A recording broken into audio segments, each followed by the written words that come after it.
Hey everybody, just going to take a quick break from the show to tell you a little bit about Shutterfly. If you're like us, you take a lot of pictures because you have a camera right in your hand all the time. How would you not take a lot of pictures? And we're taking all these pictures, more than we've ever taken in the history of the world.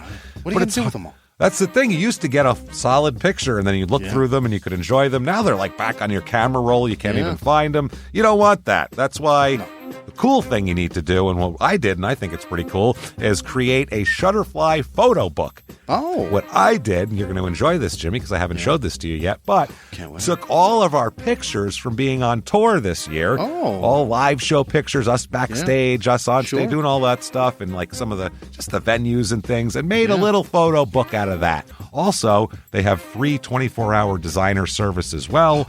With their 24-hour designer service, a professional designer is going to lay out the book for you for free in just a day. Make something that means something with Shutterfly. Enjoy 40% off orders over $29 with promo code SMALLTOWN. See site for promotional details. And now back to the show. Hey everybody, just going to take a quick break from the show and tell you about Noom. Has Noom helped you? I believe it has. Oh, that's got an app. You can do tracking. It's terrific. It does. Noom builds personal plans that can meet individual needs. That's the thing. Takes into account any dietary restrictions, medical issues, other personal needs. That helps build a plan that works for you. And yes, so I know that you've had your own personalized program here that you've been working on. And it's weight loss This is weight loss results that last. They stick around because you get yourself into a lifestyle change. That's what matters. That's mainly it. You can't just say, I'm going to cut that out for a month and then go back to it. That's not what it is.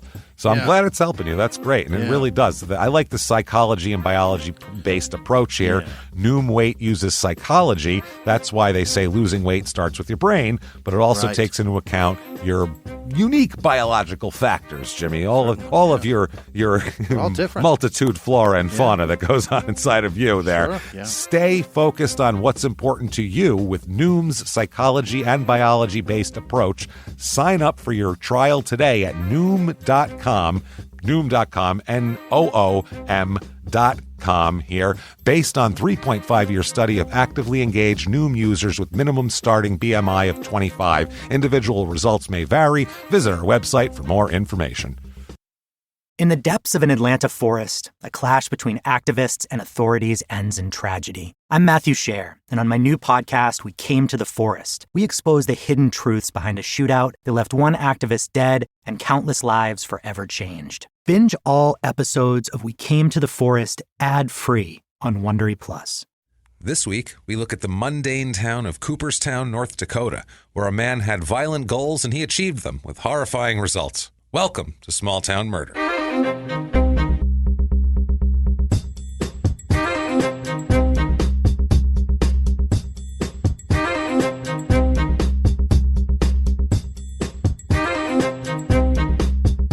Hello, everybody. Welcome back to Small Town Murder. Yay! Oh, yay indeed, Jimmy. Yay indeed. You nailed it again. Thank you so much for joining us this week. My name is James Pietragallo. I'm here with my co-host. I'm Jimmy Whisman. Oof, we're excited this week. Yeah, we are. We're very excited. We got a lot. We have a very packed episode of so much murder. We're going to shut up and give you murder pretty quick here. A couple things we have to go over really, really fast. First of all, Chicago tonight. Right. Tonight, if you're listening to this the day it comes out, Chicago tonight is a live show. See you there. Hope you got your tickets because don't think there's any left. So, boy, is it cold there. It's cold, and you bastards get 2 episodes this week, so good for you. But everybody else, that's fine. Also, crimeinsports.threadless.com That's the one. is where you go for all of your small town murder and crime and sports merch. We have everything: shirts, mugs, bath mats, there's a million different things. Ridiculous. Different cuts. You can get onesies that say "Shut up and give me murder" on them. It's fantastic. So head there, do that. So funny. They are. There's some hilarious stuff on there, so great. check it out. Detroit, February 16th. Yes. Get your tickets for the Small Town Murder Time Suck hybrid live podcast show that night. Fun. It's going to be a blast. That is at the Magic Bag in Detroit.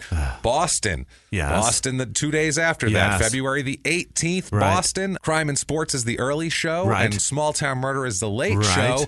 And Small Town Murder, even though it's months away, is already almost sold out. Right. So we're talking about, once this actually sells out, we're probably going to add a 1 o'clock show of Small Town Murder. So middle of the day. We're going to be there for 9 hours with 2 people. You're going to kill me that weekend. That's going to be brutal. Also, live shows are new episodes. Yeah. These are not like a rehash, like a best of, not us sitting around dicking around. We're going to do an episode. Right. And we're going to have fun, goddammit. We're going to give you something new. And March, Phoenix, Arizona. You're goddamn right. That's right, Phoenix, Arizona. Stand Up Live in March. It's the 25th, I believe. March 25th. That's Stand Up Live. Tickets are going on sale, I believe, this week. They should be on sale now. They should be on sale while you're listening to this right now. Get your tickets today for that. That is awesome. That's our hometown, so fill it up. Don't make us look like assholes in our hometown. Yeah, Thank they you book very us much. to do fucking comedy shows there whenever like there's headliners or whatever that need somebody. Yes. They book us sometimes. And I'd like to fucking... Well, they show us no respect, so let's show them that we can pack the house. Let's show them that we deserve it. And then we'll go do other clubs. Okay. So iTunes reviews, everybody. Thank you so much this week for your iTunes reviews. Your outpouring is amazing. It's you guys, absurd. It really is. That keeps us going on the business end so hard. I'm telling you, that drives us up the charts. Yep. It really makes it look like we're doing something that matters, and it helps us immensely on the business end. We can't even explain it to you. Let's disrupt their funky algorithm. That's right. Let's do it. They have a funky algorithm, and it happens.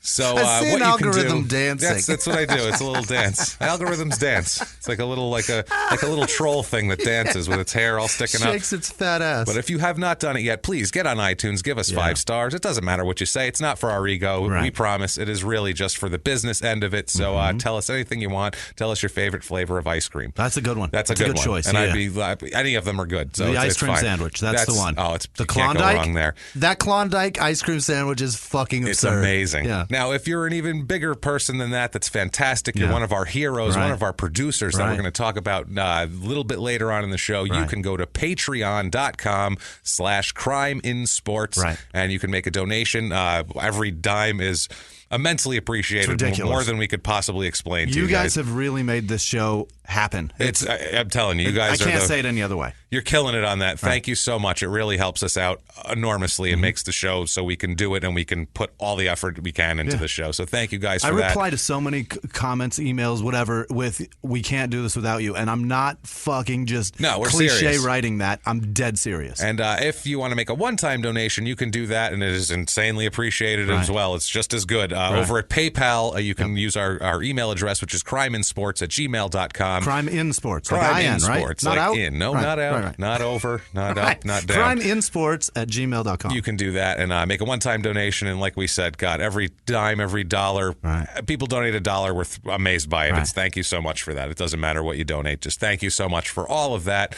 Before we get to the murder, we do have to do the disclaimer very quickly. It's a comedy podcast. It happens. It is. It's a comedy podcast. The research is real. All the cases are real. Everything's real. Facts are real. There's going to be jokes in here. So if you don't think that comedy and true crime go together, this probably isn't for you. It just isn't, I'm sure. Now, that's on you because it's not bad. No. We don't say horrible things. It's not that bad. We don't make jokes at the expense of the victims or the victims' families. We go out of our way to try to be human beings. We are assholes, but we are not scumbags. That is the truth. So without further ado, we will shut up and give you murder. Let's do this. Let's go on a trip, Jimmy. All right. Let's head on a trip. Last week, we're in Nevada. Yeah, so hot. It was hot. It was a little barren. Sheriff's department everywhere. It's very strange. Thomas Lennon running around in his tiny shorts. It was a little weird. We're going to go up north. Okay. Get your park on, Jimmy. Okay. We're going into the cold this week. Smidge cold, huh? Smidge cold. We're going to Cooperstown, North Dakota. There's already one of those. Yeah, no, they decided we're going to add another one. This one is not the one with the Hall of Fame. There's one that's great. There's one that there's a reason for people to be there. When a baseball player's doing very well and they go, he's headed to Cooperstown, they don't mean here. I promise you, they do not mean this Cooperstown at all. All right. There is not a hall of anything here, fame or otherwise. Okay. This is just, it's in the East Central. I like the beginning. You said the mundane town. I'm telling you, mundane is the best way to describe this town. It's not. There's just not much happening. Yeah. Not much happened. Yeah. Wait till we get to things to do. You're going to be like, whoa, that's okay. Yeah, it's mundane. That's what they got going on. It's weird. It reminds me of like some sort of like rural Russian town or something, like the way it's so. We'll get to it anyway.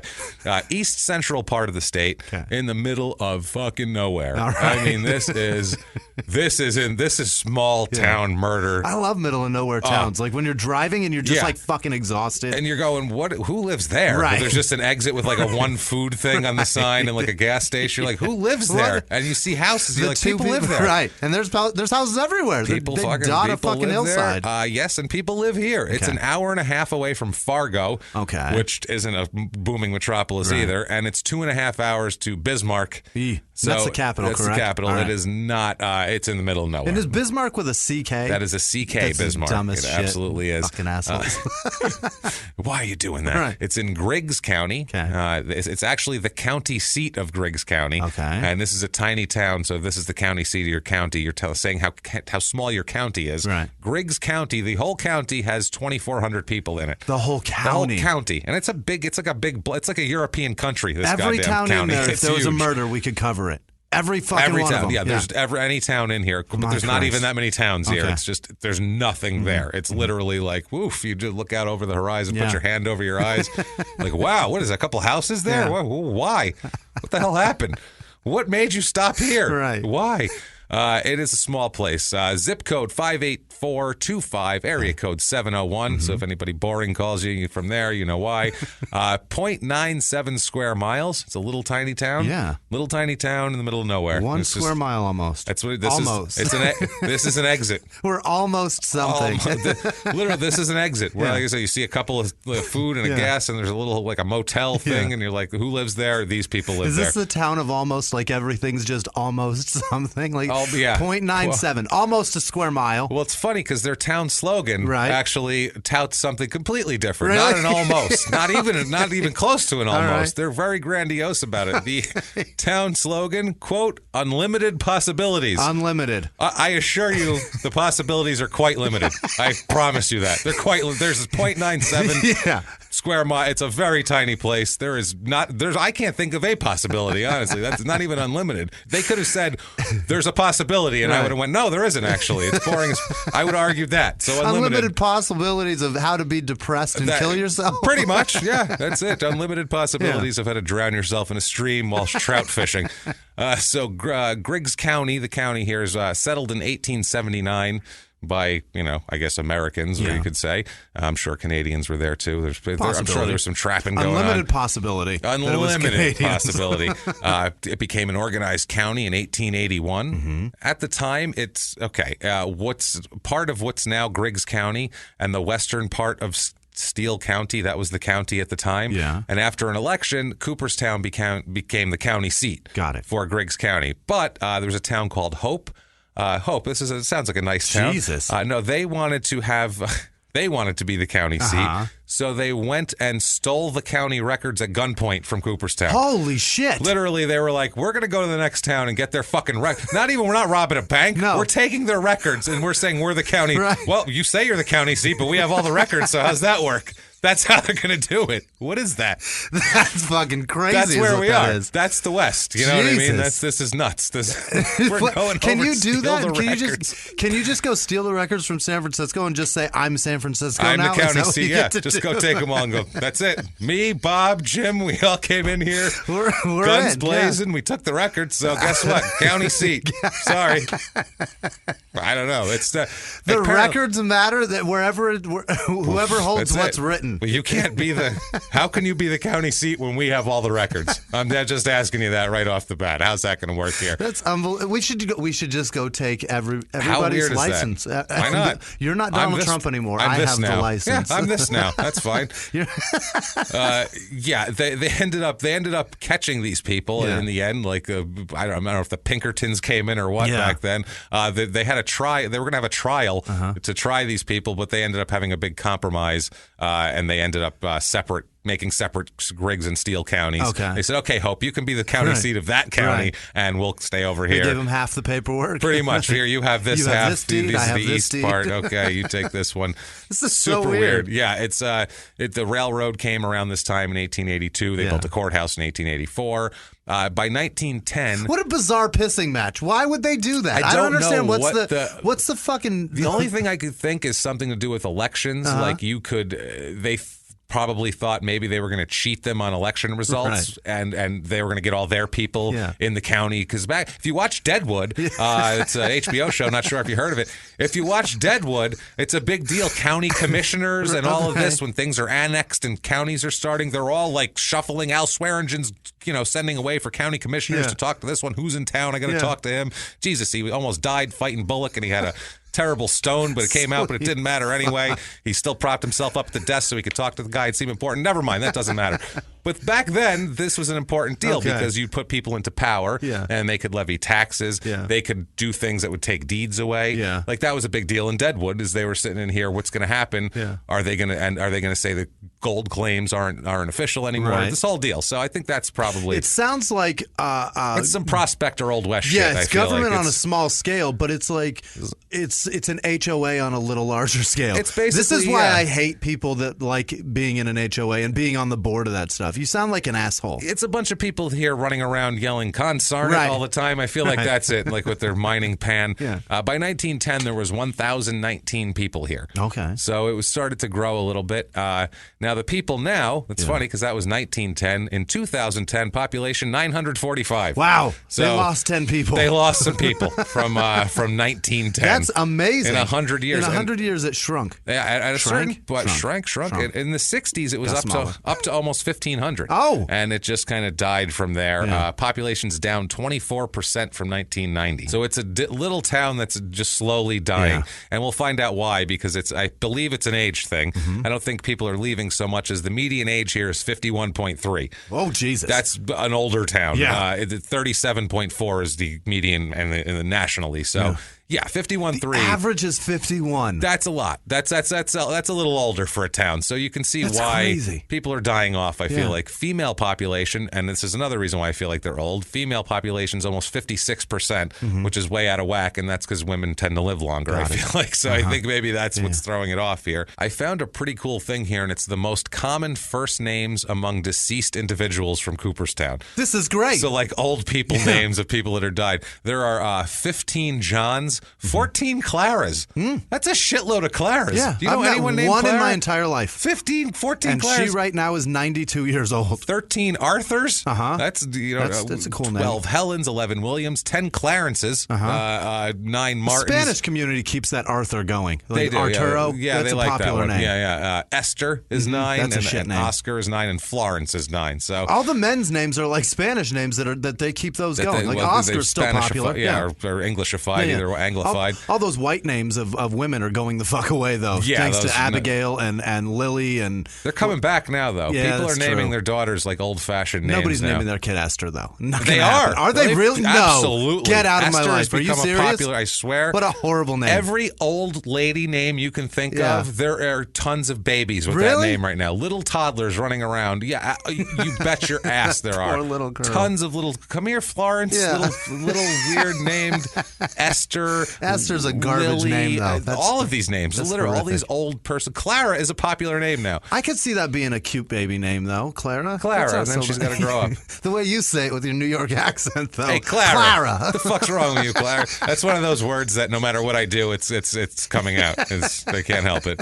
It's happening. I call her Clara. You call her Clara. It's happening. It's like horrible. I can't. I tend to say that though because of you. Well, because it puts an extra sting on it. It makes it a little more horrible. It sounds when it's like horrible. there's disdain in it at that point. You know. It sounds like it also stinks. It's probably married population here in Cooperstown 60%, which is 10% higher than normal. So again, older people tend to be married. Less single people, obviously. Half the population have never married as usual. Really? So these people are goddamn getting married. I guess they're bored. Like you got to hook up with someone and sit there to have someone to stare at. Yeah. You know, what are we staring at the sunset? Okay, well, I I'll sit here with you and stare at the sunset. Otherwise, I'm going to be sitting by myself staring at the goddamn sunset. I found a Clara. I better stick with her.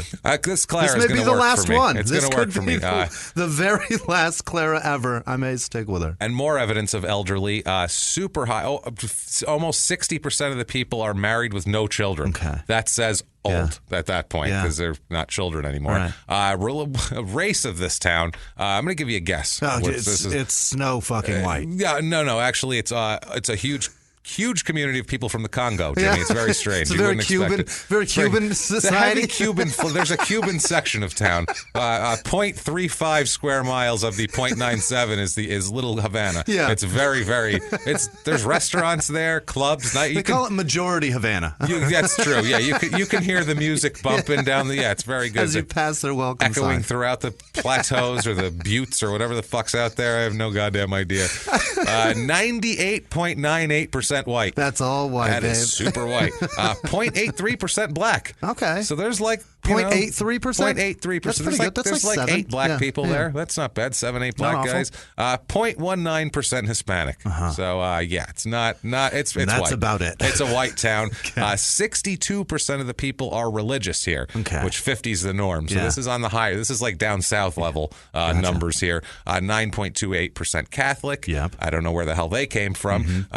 Why they're there. No Mormons. No 0. No Mormons. No Mormons. That close to Utah. Still no Mormons. It's not very close to Utah. Well, I guess. It's up and over. This is over by Minnesota and stuff. This is closer to Canada than more Utah. Yeah, exactly. 0.0% Jewish, 0.0% Muslim, as you might expect. But those Mormons, they like to go hide in the snow. They do like to hide in the snow. I don't understand. There's going to be tons of that here. There is less than 1,000 people. There are 7 churches and 2 Bible camps in the area. In a square mile, they got 7 churches, and 2 Bible camps. So that's like, just to keep the doors open, everyone has to go to church. Like, you have to have 60% of the people be religious to have 7 churches. Like, they've got more churches than anything else. No, that's it. Yeah, I'll guarantee they have more churches than, restaurants or, something like that. Voting wise, about 40% Democrat, about 57% Republican. That makes sense. So, North Dakota is a pretty red state. A couple of weird little details here. It is Cooperstown. They have these lists that they compile, like top 101 cities with the most whatever. Oh, boy. This is top 101 cities with the most residents born in Romania, with a population of over 500 for There's the town. something to be proud of. They're number 32 on the list of really? that. Number 72 on the list of top 100 zip codes with the largest percentage of Norwegian first ancestries. This is the Sahara Desert fart fact of the week, by the way, everybody, in case you've been wondering. It's a migrant-ass town, I guess? 150 Norwegian first ancestries. Yeah. We're talking like in the 1800s. Okay. This is like...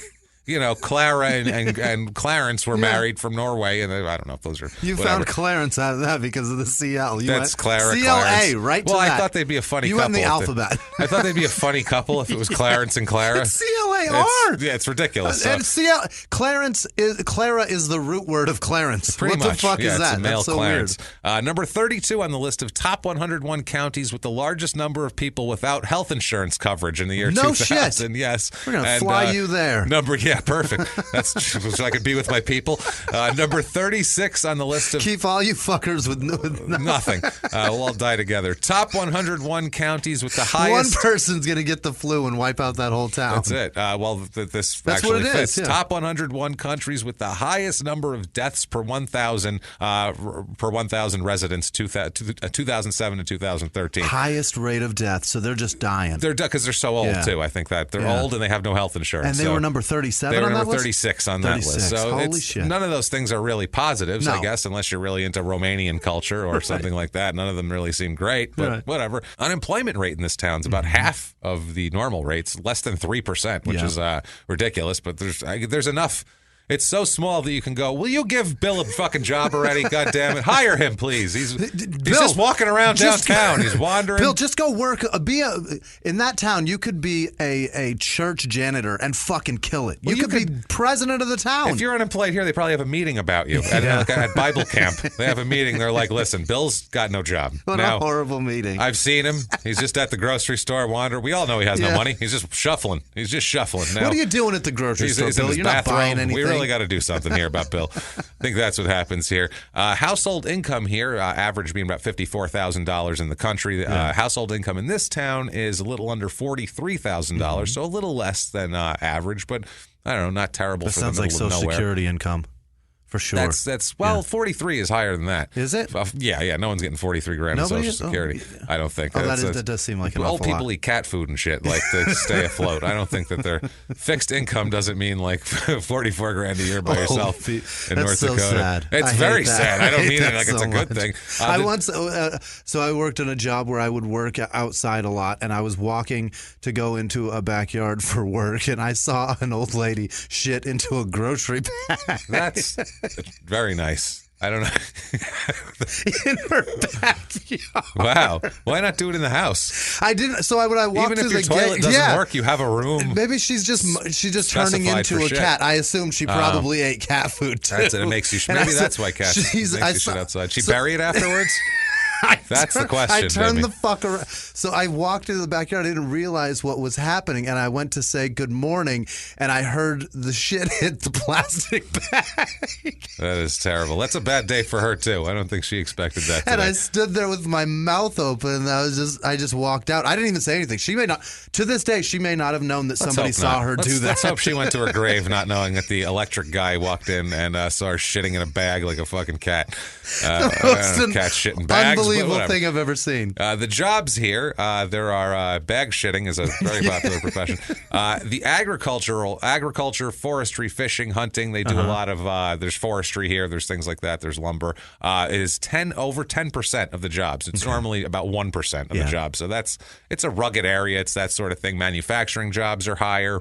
Construction's a higher rate. Everything else is lower. Retail, trade, technical services, professional, education. Healthcare is a little higher, but social assistance because you have old people there. Sure. But other than that, it's pretty much kind of blue collar kind of town where seem to. I assume there's oil nearby. There's a lot of oil fields up there. I'm sure guys drive to go to the oil field and that sort of thing. There is. Cost of living, 100 is par, as we say. Here it's 90, so a little less than the average of cost of living. Housing is the low one, though, here. Okay. Healthcare, groceries, things like that are a little higher because you're in the middle of fucking nowhere. Yeah. If you want food there, you practically have to fucking airdrop it. So it's going to be...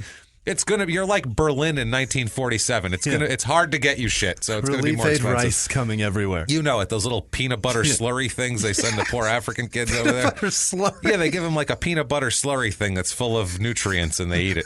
A sleeve of it, like kind of like a Go-Gurt. Exactly. No, more like a Capri Sun. Oh, okay. Like a Capri Sun. You cut the top off and roll it up and squeeze it in your mouth. And, vile. It apparently makes you not die. So I don't know. It's a lifesaver. It's one of those things. Housing here's a 60. Okay. Out of 100, so very low. Median home cost is about $111,000, so not bad at all. The 26% of the homes are between $80,000 and $100,000. Got it. So very affordable. And if we've convinced you Yes. to move to Cooperstown, North Dakota, we have for you the Cooperstown, North Dakota Real Estate Report. Let's do it.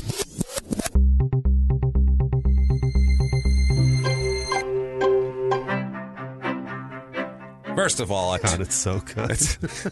Love this. Two-bedroom apartment here will run you about $653 a month, which is that's very affordable. That's if there's any two-bedroom apartments there, but that's $400 less than the national average. I found a two-bedroom, one-bath house. It's about 970 square feet. Good for an old lady and a cat, I would say. For sure. She's got a spare room for her knittings, things like that.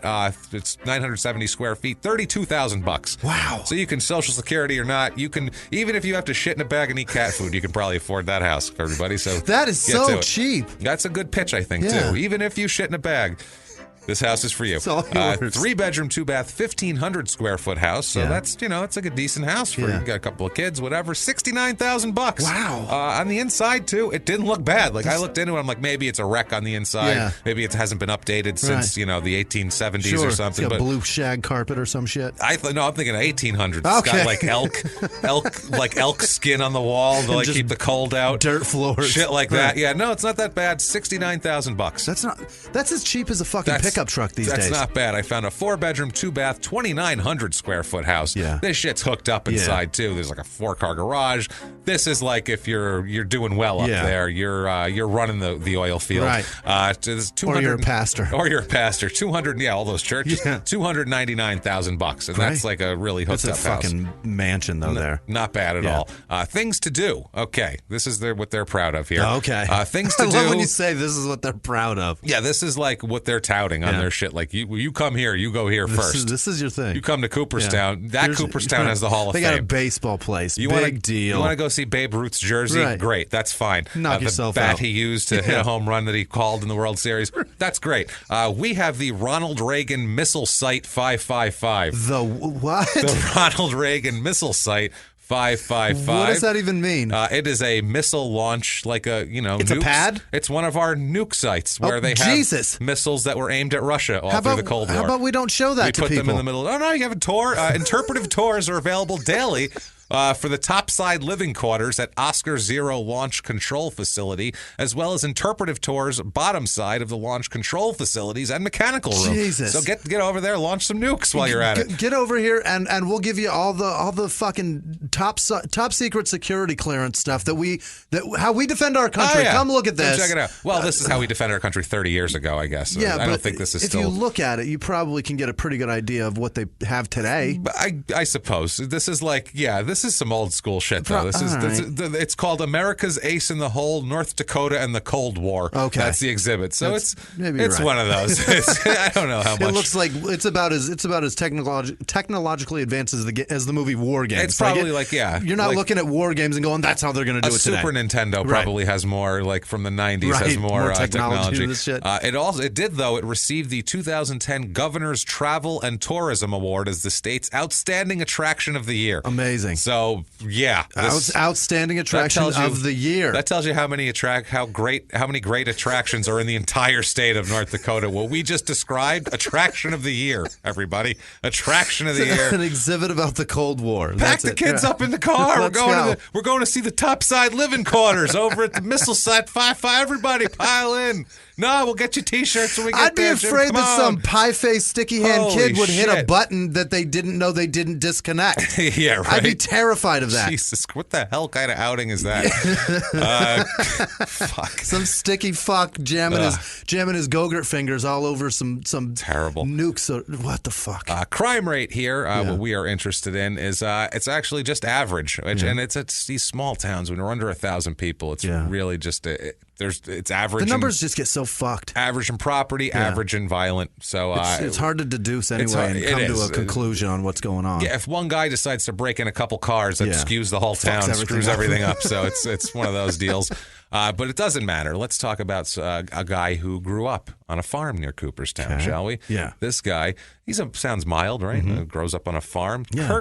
Kurt Douglas Johnson. No. Not Kirk Douglas Johnson, but Kurt Douglas Johnson. Isn't there a Kurt Douglas? It's Kirk Douglas. I think there's also a Kurt Douglas. I do not think there's a Kurt Douglas. There probably is a Kurt Douglas, and he's probably somewhere. He means nothing to anybody. But we also have one here. As far as the movie stars go, there is a Kirk Douglas, and then Michael Douglas is his son. Right. And so that's the guy with the throat cancer. Michael Douglas, right. yes, and he got it from Catherine Zeta-Jones' vagina. That's what they say. I don't know. That's debatable. But then he took her back. What a nice guy. Well, if my wife gave me the flu, I'll get a divorce. She didn't give him HIV. No, she gave him HPV. Yes, but that's very common, though. That's excessively common. Yeah, but it's not common to get throat cancer from it. Half the population. Yeah, but she gave him some vicious stuff. Yeah, but I feel like if his hold on one second. I feel like if his pond was open to the breeding ground of whatever, then that's on him. I feel like to get cancer because he didn't take his Centrum. I guess so. Yes, he didn't take his Centrum. He didn't take his whatever the hell from A to Zinc. James. There you go. What is the other one old people take? I don't even remember. I don't know. Jamie Lee Curtis has to. He just eat tried to read shit now. He tried to read AARP to cure it, and that didn't work. So now he's got cancer. Oh well. But if my wife gave me the flu, I'm telling you, I'm divorced. This is that's you. Jesus. That's very nice, Jimmy. You are gonna the female population is gonna love you on that. That's nice. That's the kind of support you want to get. Listen, honey, I know that, this is... But I'm upset with you for this, and we're getting divorced now. I'm throwing up for the next 3 hours. We're getting a divorce. That is terrible. So Kurt Johnson, who does not have throat cancer, and Kurt definitely Douglas never went Johnson. down on Catherine Zeta-Jones, I would assume. I'm going to go out on a limb here and say this guy's never gone down on Catherine Zeta-Jones. Okay. I don't know. Probably right. I don't know for a fact, but you know what? I'm going to go out on a limb and say that. We'll find him and we'll ask him. And then we'll make a bet on it. That's true. And the bet is going to be nothing because you're going to win. I already know you're going to win. I don't think he went down. There's no way. There's a possibility. Well, he grew up in Cooperstown, graduated. James, this town is anything's possible. Isn't that what it is? That's unlimited possibilities, Jimmy. Listen, he could have done it. Is that why? Maybe that's how they got the slogan. Maybe Did you go down on California? I was going to say, the town slogan was something else.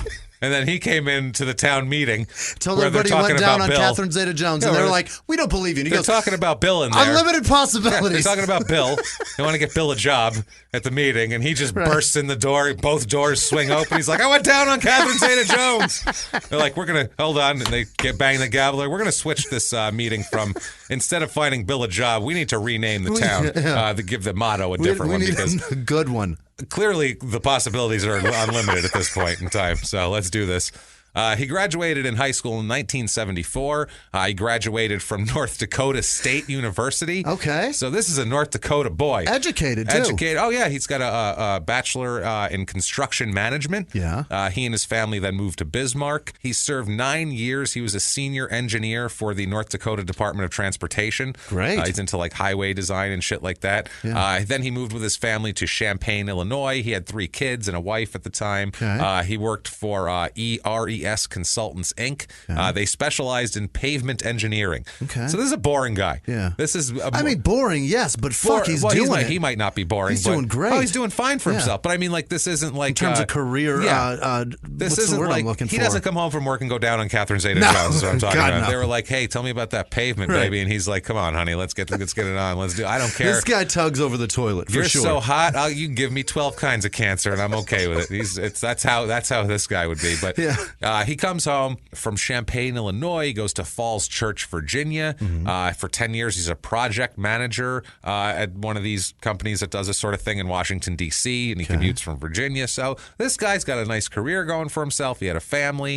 In 2003, he returned. He comes back to North Dakota, and he's going to be a transportation research engineer with the Upper Great Plains Regional Transportation Institute. Sweet Jesus. He's also contracted with North Dakota Department of Transportation, and he works with graduate students at North Dakota State University, his alma mater, and he kind of helps them with technical things and people in the same program as him. Yeah. He's kind of like a Like-minded mentor. individuals He's like a mentor to college kids. Talking his age. shop. Exactly. Talking shop, getting in there. And I think he just enjoys the work because, I mean, he's stuck with it. He's gone to different places and he does extra things. He's going to help out kids at his alma mater. So I think he's, I think this is a genuine interest for him and a passion for pavement engineering. What a job. Something like that.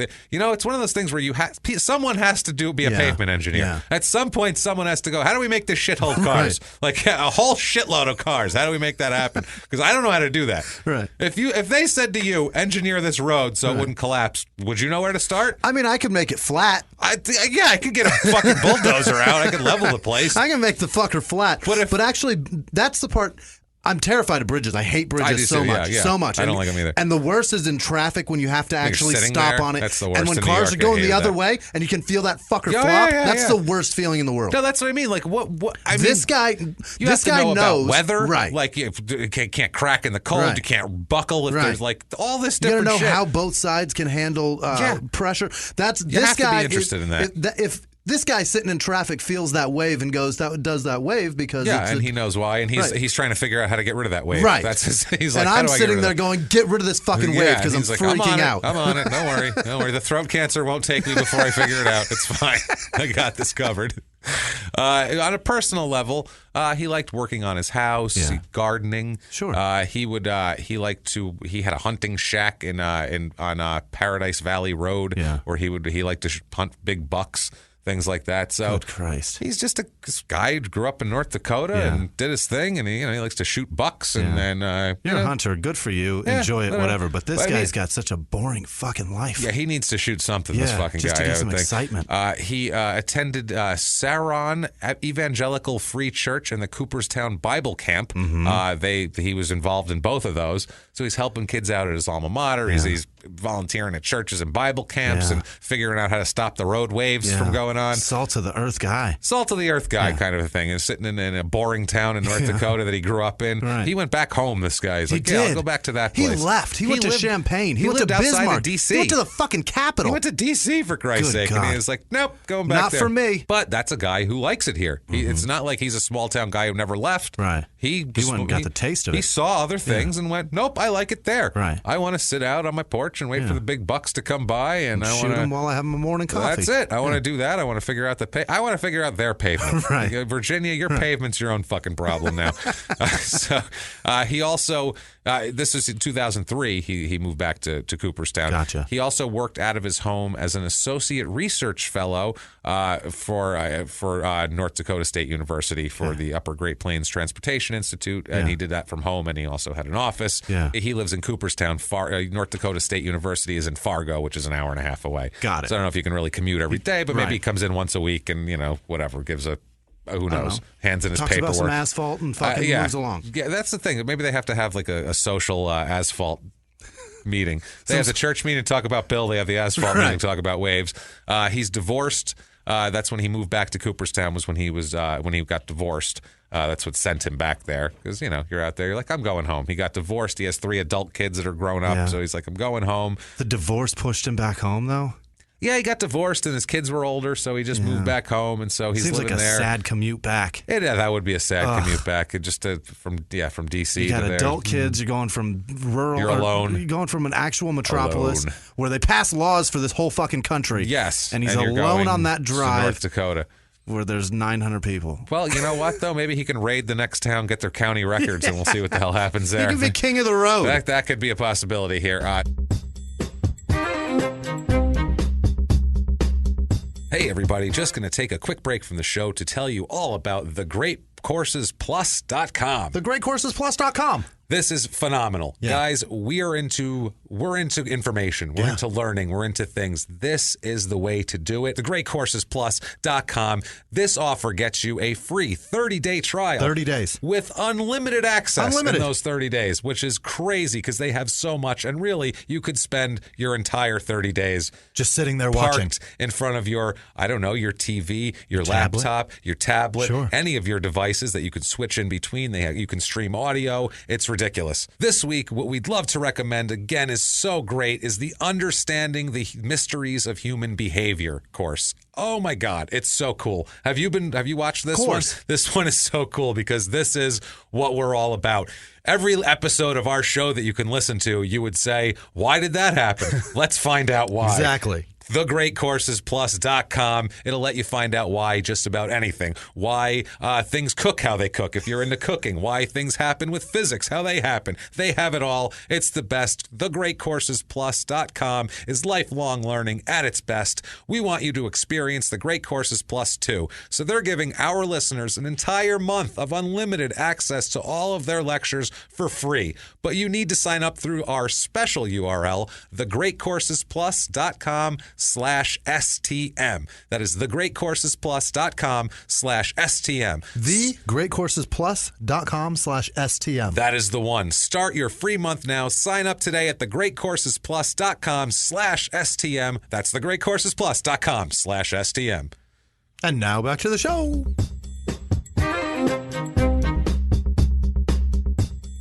So 2010, we'll go to. Well, so we've gone on a trip. Now we'll go back in time. Not too long. 2010. He's been living in Cooperstown for 7-8 years, kicking around back home.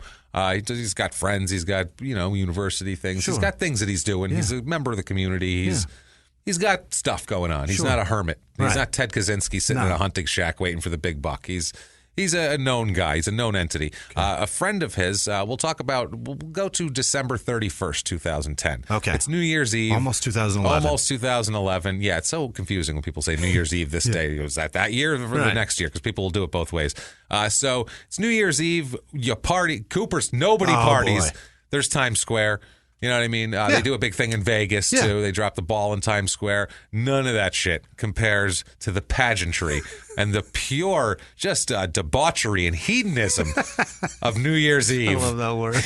In Cooperstown, North Dakota. Unlimited possibilities. Unlimited. Jimmy. Holy shit. You don't even know. So, it's he's out about in the town on New Year's Eve in Cooperstown, December 31st, 2010. Kurt Johnson, he's hanging out in different bars. He's hanging out with a friend of his named Annie Somers. Okay. She saw him at the Coachman Inn in Cooperstown, which is like a little bar restaurant type deal.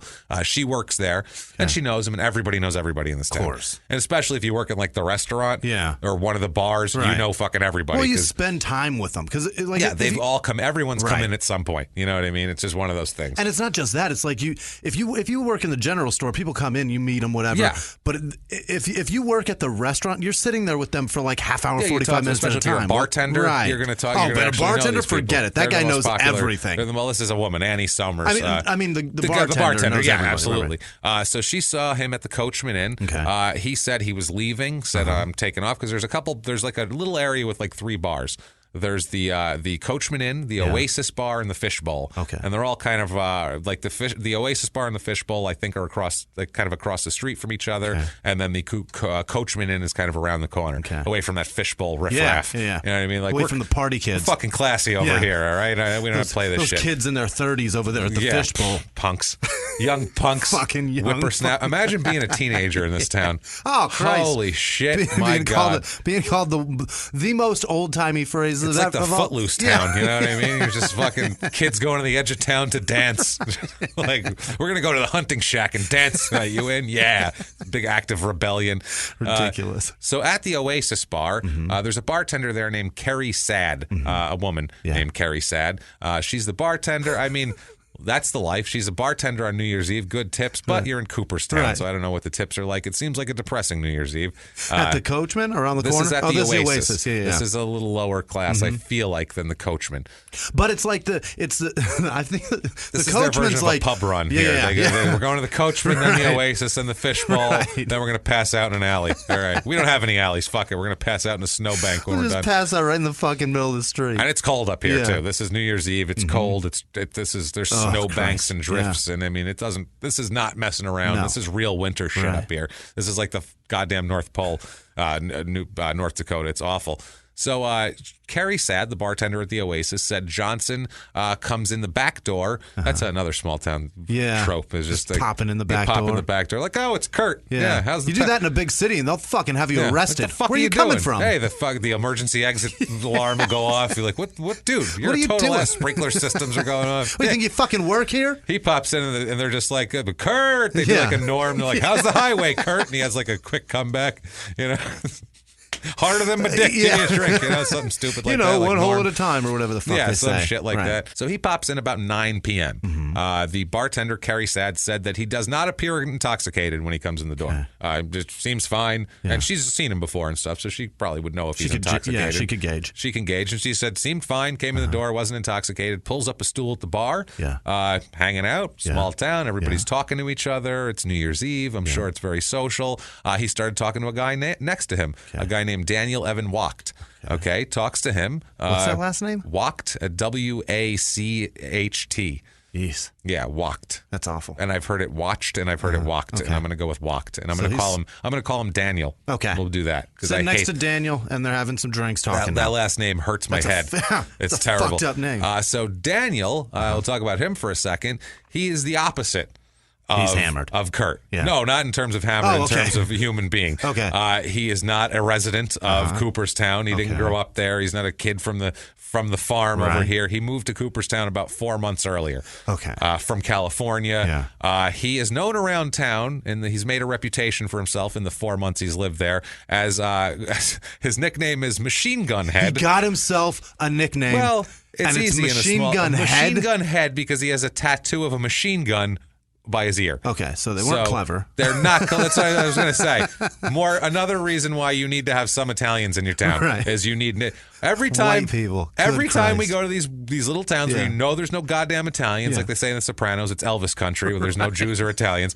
Every time you're in Elvis country here, this happens. Like if there's a nickname, it's fucking terrible. It's Old Bill the Mountaineer. What if Machine Gun Head had long hair at the time and you couldn't even see the That's tattoo? The thing. What it's not clever at all. You really need to get into their character and who they are, or if they're like a fat slob or something like that. You call him fat slob. You call him, he's gonna be Tommy the Bone because he's so skinny. You know what I mean? He's a fat fuck. It's gonna be something like that. Right. So Machine Gun Head here, Idiot Daniel. This guy from 97 to 99, he'd served in the Marine Corps for 2 years, but he got out. The way he put it was, quote, I didn't like the bureaucracy, couldn't take it anymore. Sounds like somebody couldn't stand being told what to do. That seems right. It's the Marines. It's difficult. There's going to be you can't get anything more bureaucratic than the fucking military. Right. Someone has to give an order to someone else, to someone else, and a paper trail that goes the whole thing. It's the most bureaucratic thing there is. It's done that way on purpose. Yeah, you have to kind of enjoy that. Right. That sort of the structure. Yeah, the command, the rank of that sort of thing. You have to enjoy that here. And if you don't, then you're just doing it just for the accolade of saying I was in the Marines. That's the thing, and I feel don't like, do that. No, that's I feel like maybe he was like, I'll go in the Marines. That's tough. But he's also, I think he's just kind of out there, and I don't think he likes to be told what to do. I think he likes to be on the outskirts of society. Judging by the fact that he has swastika tattoos. Oh, for fuck's sake! SS tattoos all over him. How did he not get kicked out for that shit? Swastika tattoos. I don't know if that was he probably got him afterwards. Pre or post, right? But I mean, swastika. SS tattoos and a machine gun behind his ear. So he's making a statement, I feel, with his body art. He doesn't want to have to say a word. He wants you to know right away that he's a piece of shit. Yeah, exactly. So we know where he was from 97 to 99, disliking the bureaucracy of the Marine Corps. And black people. Of the Marine Corps. And I'm sure Jews, black people and everything Jews, else. Basically anything, I feel like. Anything that's not a white person with a machine gun on I don't their feel head. like he likes a lot of white people either. No, I feel like he just hates everybody, this guy. I feel like it's not a matter of anything. No. He'll just hate a black guy 10% more. Right. But he hates the white guy standing next to him, too, and would kill him either way. Let's go over his criminal record from 2001 up to this point. Okay. Let's just go over his list of things that he was arrested for, okay? Shall we? You want to go down a list here? This should be interesting. This is good here. Let's see. Only a couple. Don't worry. Don't buckle up or anything. But grand theft auto. Burglary, force with a dangerous weapon, use of a firearm or animal during a theft. Oh, Christ. Or animal. You can use an animal during a theft and get charged for that? Fuck, have your dog bark. Give me your wallet. Okay. This is the weirdest robbery ever. It's bizarre. Taking a vehicle Give without... me your shit. Why do you have that? Why do you have a rat in your hand right now? What are you doing? It has rabies. Yeah, it says German Shepherd. Let's be honest here. You know it is. Taking a vehicle without owner's consent, possession and transport of a controlled substance, parole and probation violations, felon in possession of a firearm, willful discharge of a firearm with gross negligence in manufacture or possession of a dangerous weapon. Wow. That's a lot of shit. Yeah. So this is not an upstanding citizen. No. I don't think he has any research grants at the local universities, probably. I doubt. Maybe. I don't know. Maybe he knows anything about... What are they discussing? This is what I'm talking about. These two are hanging out. What the fuck could these two have in common to talk about? Fuck is that on your head? Oh, it's a machine gun. What about that on your shoulder? Oh, that's a swastika. And give me all your money. I have a cobra. I have a cobra. Yeah, that's true. On top of that... By the way, that means somebody had to do that for that to be a law. That's crazy. And then Kurt looked at him and said, did I ever tell you why the highways wave? And that's not a conversation is what I'm getting at. These two are going to come to an impasse when they're weird talking. Thing. So it's super weird. 2008, he was convicted of of a crime. It's the statute that bars anyone convicted of a felony or who is addicted to the use of narcotics from owning or buying a firearm. Apparently, he had both of them in there. Addicts can't buy, huh? No, he was convicted of I never heard of that before. I haven't either. That was a law. It might have been where he was, though, too. I mean, that's a state law, it seems like. Right. Yeah, we can't pass national gun laws at all. That would be that's a state law. It has to be, because this is from California. Yeah. So maybe that's a possibility. He's convicted of discharging a firearm in a grossly negligent manner, possessing controlled substances with intent to sell in 2007. Yeah. So he's going to sell some, probably meth. I would imagine. It's got to be definitely meth. He had an outstanding warrant at this moment while he's standing talking to Kurt Johnson in California for a probation violation. He's got a warrant right now. He's got a warrant now in California. He's believed to be pretty violent. Yeah. People like in his court. He's got a machine gun tattooed on his and a lot fucking of head. swastikas. Yeah. That's aggressive. Yeah. It's aggressive. We'll put it that way. Making a fucking statement at minimum. That's not the guy where if you had your kids, you'd go try to sell him Girl Scout cookies. You'd go, no, dear, honey, come this way. Not that one. He doesn't want any Thin He Mints. doesn't enjoy anything. He doesn't Samoas like do not make him happy. Not at all. No, not even the shortbread ones. And you have to be the only way that man is happy with a Samoa is when he's gutting one. You know what I mean? That's like a true, Samoan. yeah, he would love to see an actual Samoan because be they're gutted. big. He can climb right inside one. He likes that, like Luke Skywalker. He can just climb on in for warmth. November 6th. November 6th, the North Dakota courts show that he has a misdemeanor conviction that day in Cooper. So he's new to town, and he has just reminded me of John Mulaney. I heard it too. Yes, I could. So he's new in I town. have AIDS. No, that's too strong. That's too strong. So, Jesus. So, he ends up with a misdemeanor conviction for driving without insurance. Okay, and that's his welcome party. That's his welcome. Gotcha. Welcome to town, everybody. Here's a Come on ticket, in. you dipshit. Kurt Johnson's been here forever. He never gets arrested. This guy just pulled into town. Crosses state line, and they give him a ticket. Now, December 18th, 2010. We were at New Year's Eve. This is 12 days before, 13 days before. He's at a house party. Daniel is, not Kurt. Kurt, I don't think Kurt's going to house parties. If they are, there's wine involved. The only house party he's ever seen was like Kid and Play or something, and he didn't even like it. There's wine involved at his house parties, and then people discuss pavement and things like that. This is somebody getting out of control at his house party is peeing 6 times. Yeah, I feel like here there's shared bottles. You know what I mean? And not even of liquor, not even like scotch or something, not whiskey. This is like shared, like Mad Dog 2020 or some shit, some Boone's Farm. We're all passing it around. So we're all getting HPV throat cancer. Let's do it. Come on, Kurt, give us your cancer. So Daniel is at a house party. There's a guy named Jason Bolstead there. He's with his younger brother and his brother's friends when Daniel and a friend of Daniel showed up, who must be a winner also. Right. Jason Bolstead said he noticed a machine gun tattoo by Daniel's right ear. Because he looked at him. He looked at him, and you can look at someone and you go, okay, that's a guy I don't want to hang out with. And he said he didn't want his little brother around him, basically. He didn't want his little brother hanging around this guy because he looked like trouble. And you know what? He loves his brother. That's the thing. And he gets more reason why he was correct in his assumption, because he begins talking to Daniel. Daniel starts telling him that he's in the Aryan Brotherhood.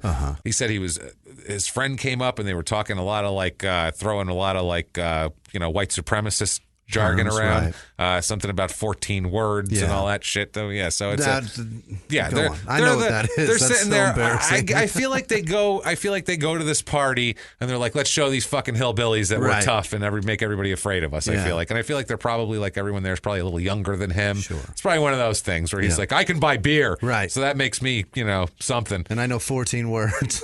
That's all I know. That's it. Though. It's the longest sentence I've ever said, and it all makes sense. So I'm proud of it. Yeah. So for some reason, this Jason Bolstad decides to go with Daniel to his house, which I wouldn't go with this guy. They go for drinks. They get there, and he says that this Jason said that Daniel and his friend pulled out guns and set them on the table right away.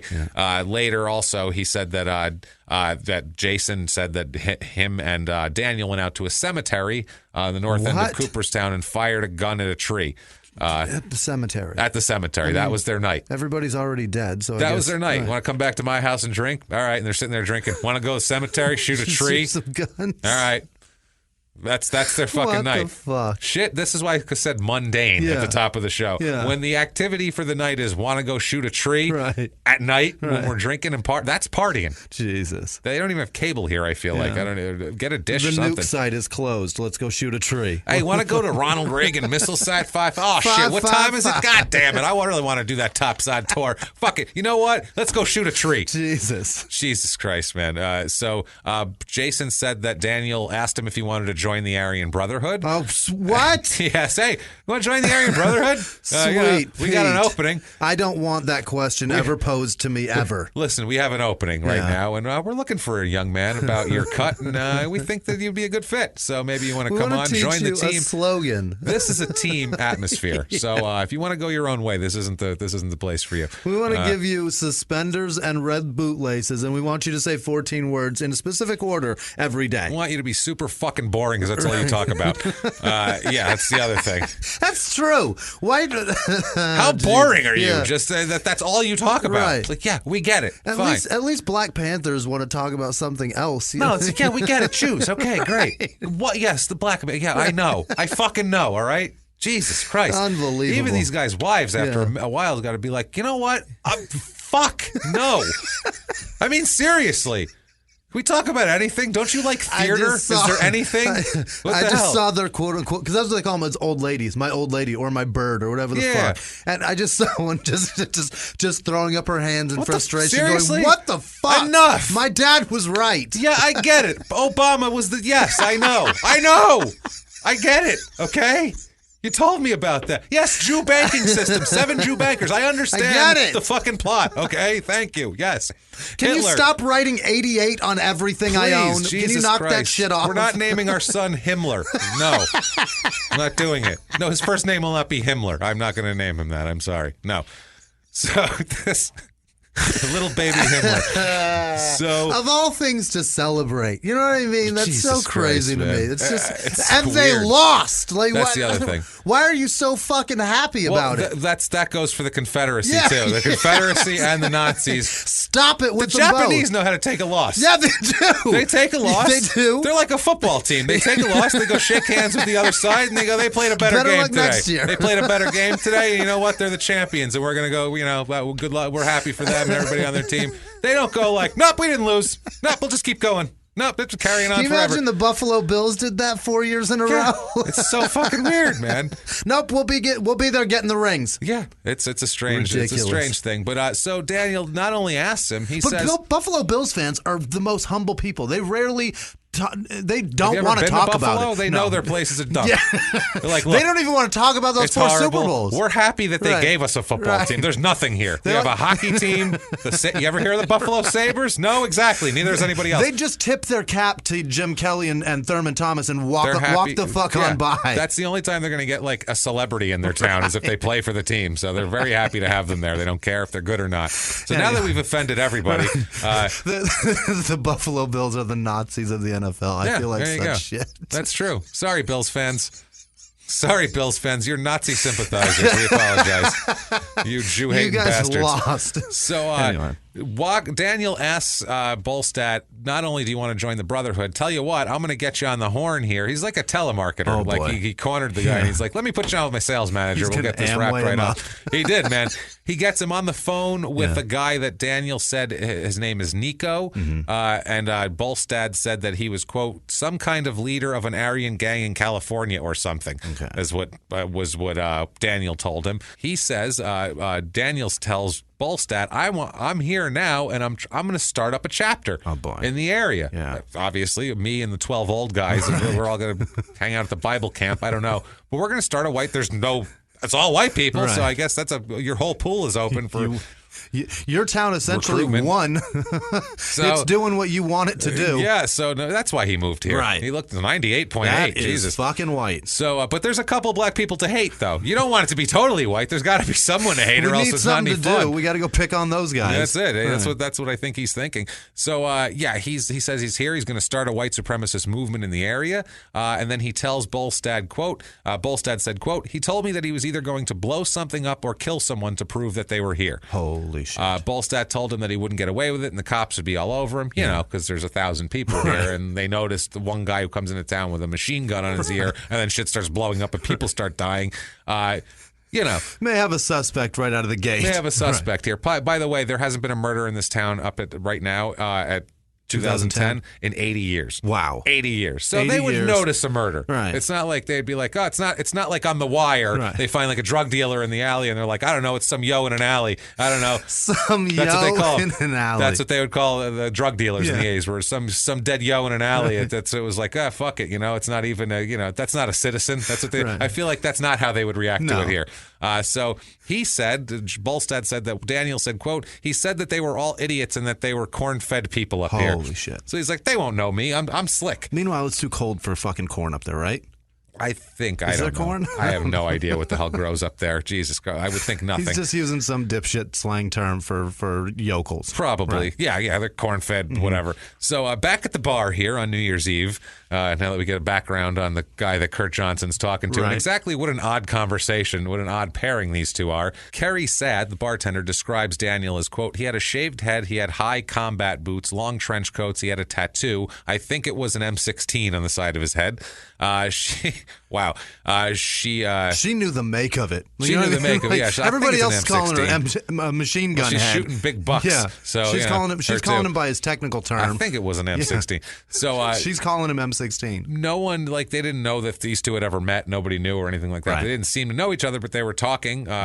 You know, they talked for a couple hours while they were there, and then Kerry Sad said they went in the bathroom together and came out. When they came out, Johnson was completely different. Really? She said he seemed somewhat sober before, but came back from the bathroom extremely intoxicated, falling off his stool. Wow. Would they do coke together? I'm going to say K probably. Oh, okay. That sounds like K to me. Like it sounds like because it feels like you're in a boat and you're dizzy and shit. So also, sounds like anything that has a K in it, this guy seems like he would be in possession. I mean, it of. Could be anything. They could have done heroin or something like that. But I feel like I don't know. I feel like this sounds like fucking ketamine to me and whatever. But anyway, I can't. That's just a whatever. Who knows? But I feel like they must have done something. They in the did bathroom. something together in the bathroom that was less. It was more than just shots. Yes, he said She said that Kerry Sad said that Johnson seemed to go from not very drunk to very drunk. Okay. She said it was almost like Kurt went from 0 to 60 in 45 minutes. Wow, which is strange because she knows him and that's not like him. Yeah. Also, too, later on we'll find out he has a blood alcohol content of 0.54, which isn't even legally. Shit, that's dead. Exactly. That's so much. 0.4 is dead. Now, Kerry Sad, she's sitting there bartending, and she said Daniel was super weird with him, too. With her, with everybody. First of all, she said she heard Daniel tell Johnson at one point, quote, if you don't like me, you can just shoot me in the head then. What? Which is an odd thing to say to a guy you just met. Yeah. He also said weird shit to her. She said, quote, he asked me if I was Christian, and before I could even say anything, he told me that he was the devil and was serving the devil. Yeah. So, how you doing? I'm the devil. I'm new in town. That's like I have HIV. That's the John Mulaney. I have swastika tattoos. Right. I'm the devil, and I'm new in town. Like that's I'm doing devil's work. Isn't that what fucking Richard Ramirez said when he got arrested? I think so. Yeah. She said she was freaked out by the whole thing, and she asked her husband, to come behind the bar with her after that. That's how scared she was by this conversation. I don't like this fucking guy. Apparently, Johnson was so out of it at that point, started causing a disturbance at the bar. Wow. Like to the point where he fell over backward off his bar stool. Wow. Kerry Sad said she was going to, she suggested to call the police to help get him home, which is funny in a small town that you call the hey, Kurt's drunk. Can you take him home? Oh, come on, Kurt. Let's go out here. And they take him in the cop car on New Year's Eve. Right. Here they're like, we have 14 fucking shootings. There's people. It's a mess out here. God damn it. DUIs everywhere. Daniel apparently said, no, he's fine. He kind of picks him up off the ground. He says, quote, we don't need any fucking cops. We'll take care of this, is what Daniel says. Then Daniel went, picked him up like a rag doll. She said she said it was the oddest thing. He just yanked him, picked him up. Apparently, he was pretty strong. So at that point, Daniel says, well, I'll just give him a ride home. Shit, I don't care. I'll give him a ride home. And as a bartender, when somebody just said, I'm the devil and I'm here to do the devil's work, you know, like, I feel and like now you're a sweetheart that's going to take somebody home? That's what I mean. Like, I'd be terrified. This dude is, and nobody knows this guy. He's new in town, so nobody really knows him. I know, it's funny every time. I say it on purpose every time. So I know. There's a guy named Tim Vincent in the bar also. He's just another guy who's hanging out. He helped Johnson to Daniel as a van outside because, he's a weirdo and he's got to have a van. Of course.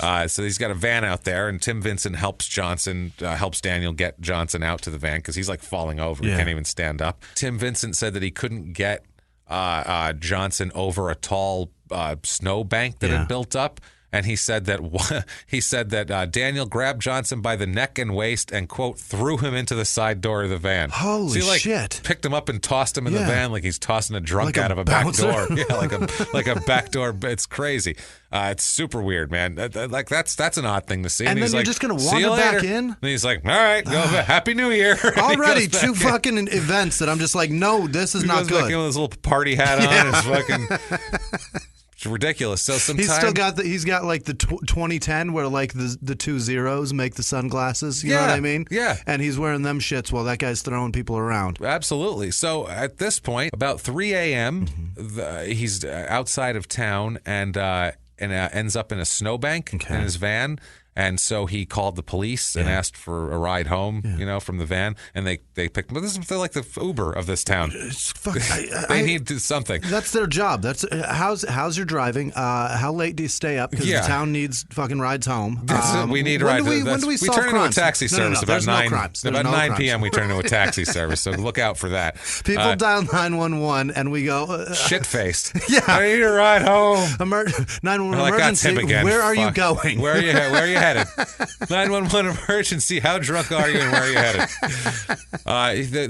One of the cops said, quote, "It appeared Mr. Walk did not want us near his van." So they didn't want him near the van at all. And the cops were just like, let's get you home. Whatever. It's cold. It's the middle of the night. Who gives a shit? So a couple days goes by. Nobody hears from Kurt Johnson. Okay. By January 4th, his cousin, Murray Stocka, reports him missing to Sheriff Robert Hook of Griggs County. Got it. So now he's missing.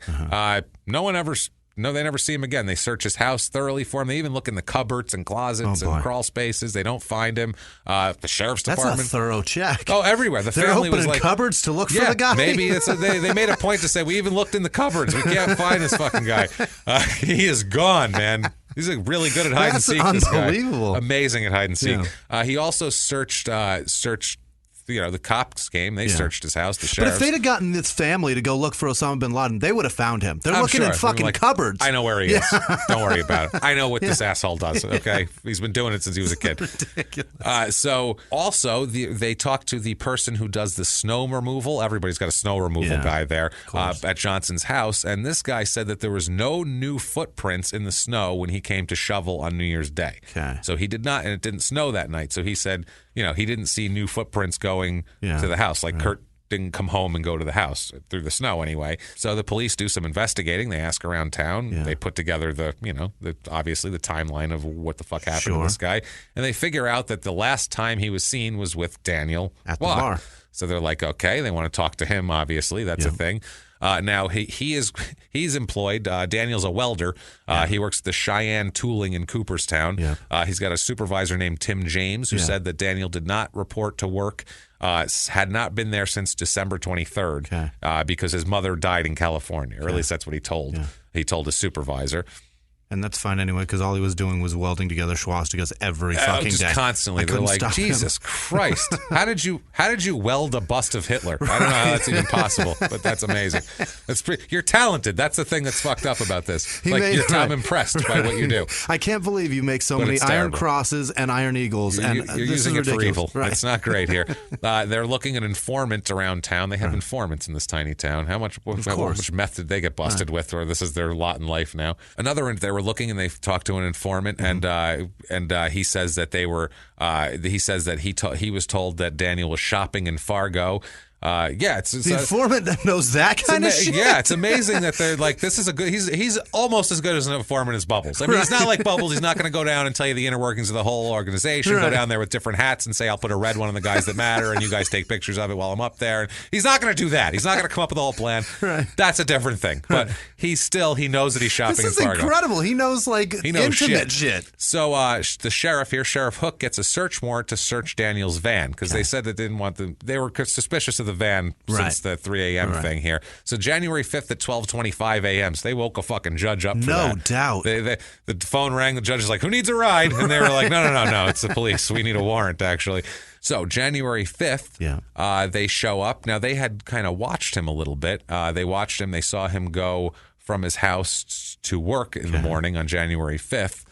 So they see him go here. They end up confronting him at about 6 o'clock at Cheyenne Tooling. Right. Because the warrant, he's thought of in the warrant as dangerous. Yeah. Or possibly dangerous, possibly armed. They don't know. He's got all these, weapons possessions. At least one behind his ear. So, yeah, they're thinking, so the warrant's good for anywhere, obviously. There was a caution in the California warrant, because they found it at that point, that listed him as armed and dangerous. Mm-hmm. The funny thing is, when he got pulled over for the ticket for not having insurance when he first got to town, the California warrant didn't come up. Gotcha. So that is so weird that they didn't arrest him. They should have arrested him right there. Maybe the warrant's just a state warrant. It's not something that they have it here now. Okay. But just for some reason, I don't know if the cop didn't run him through didn't give a shit. And he was just like, here you go, asshole. Like, I don't know. He's lazy, small town cop. I have no idea. It was after 9. It was just the taxi service. He was like, I got people. I got that car loaded with people right now. There's people in the trunk. That's hysterical. I just saw that right now when you said that. Seeing like just all these drunks in a cop car. Just, woo, waving out the... It's like a party van. Turn the lights on! Come on, where are we at?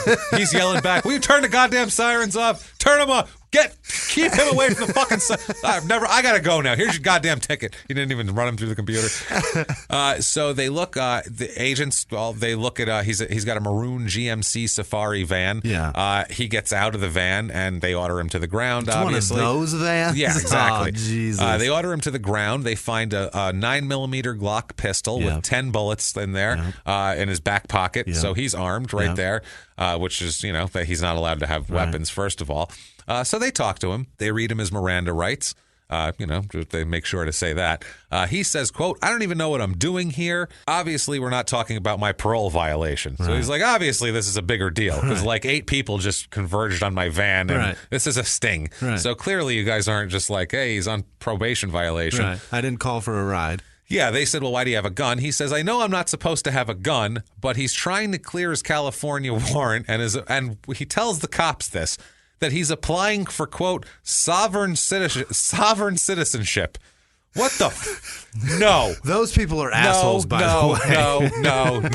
You are not No. I hate those people. No. I hate those videos when they get pulled over. No. I'm only rolling my window down this much, officer. I can hear you. I'm a sovereign. No. They're not. They're saying I know my rights. He's saying I'm not a part of this. I'm my own fucking country, which is insanity. Asshole. And he says that he wanted to be a sovereign citizen so he could, quote, squash all this little petty nonsense.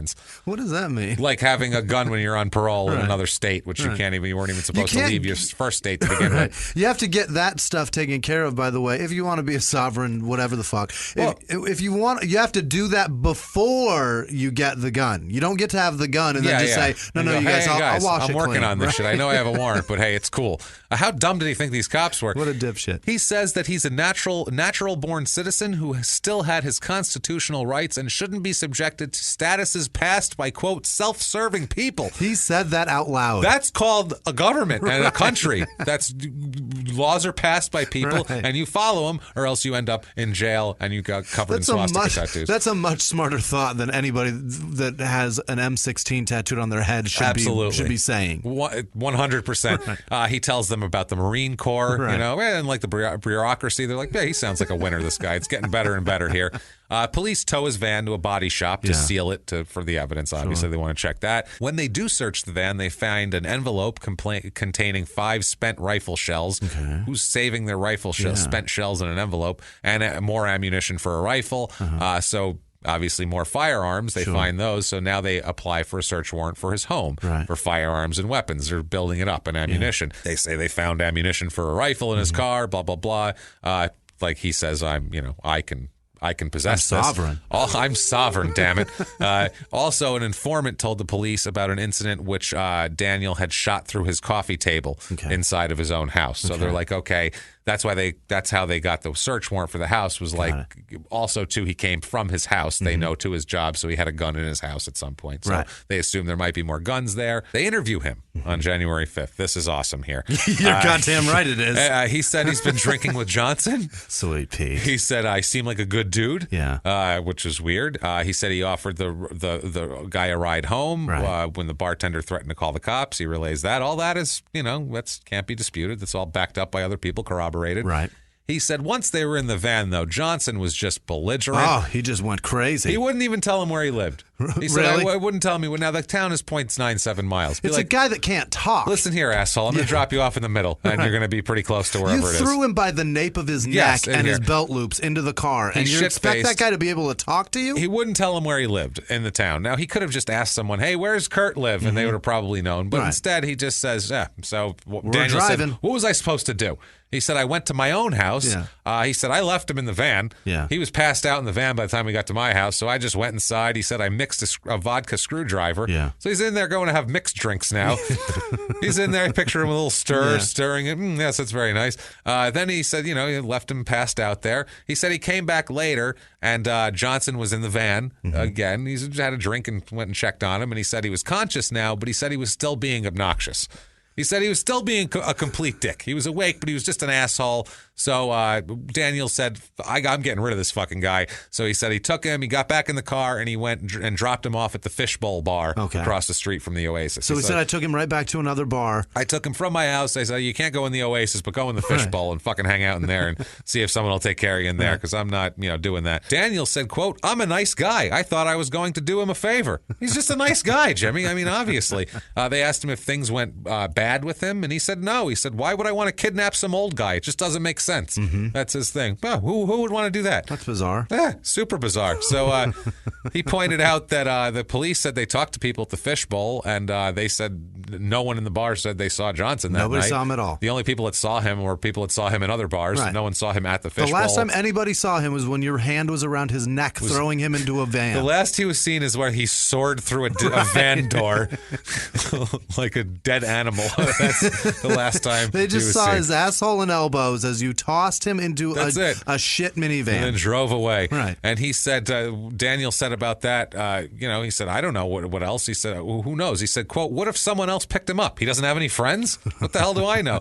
He said, I don't know where the fuck he is. I'm not his babysitter. Jesus. That was his thing. What the hell do I know? I dropped him off at the bar. I'm doing the fucking guy a favor. You're breaking my balls now. Where the fuck he is. You're breaking my fucking balls. I'm trying to do somebody a favor, be a nice guy. You coming over here breaking my balls. Is that an actual quote? I don't know where the fuck he is. I don't know where the fuck he is. I'm not his babysitter. That's the quote.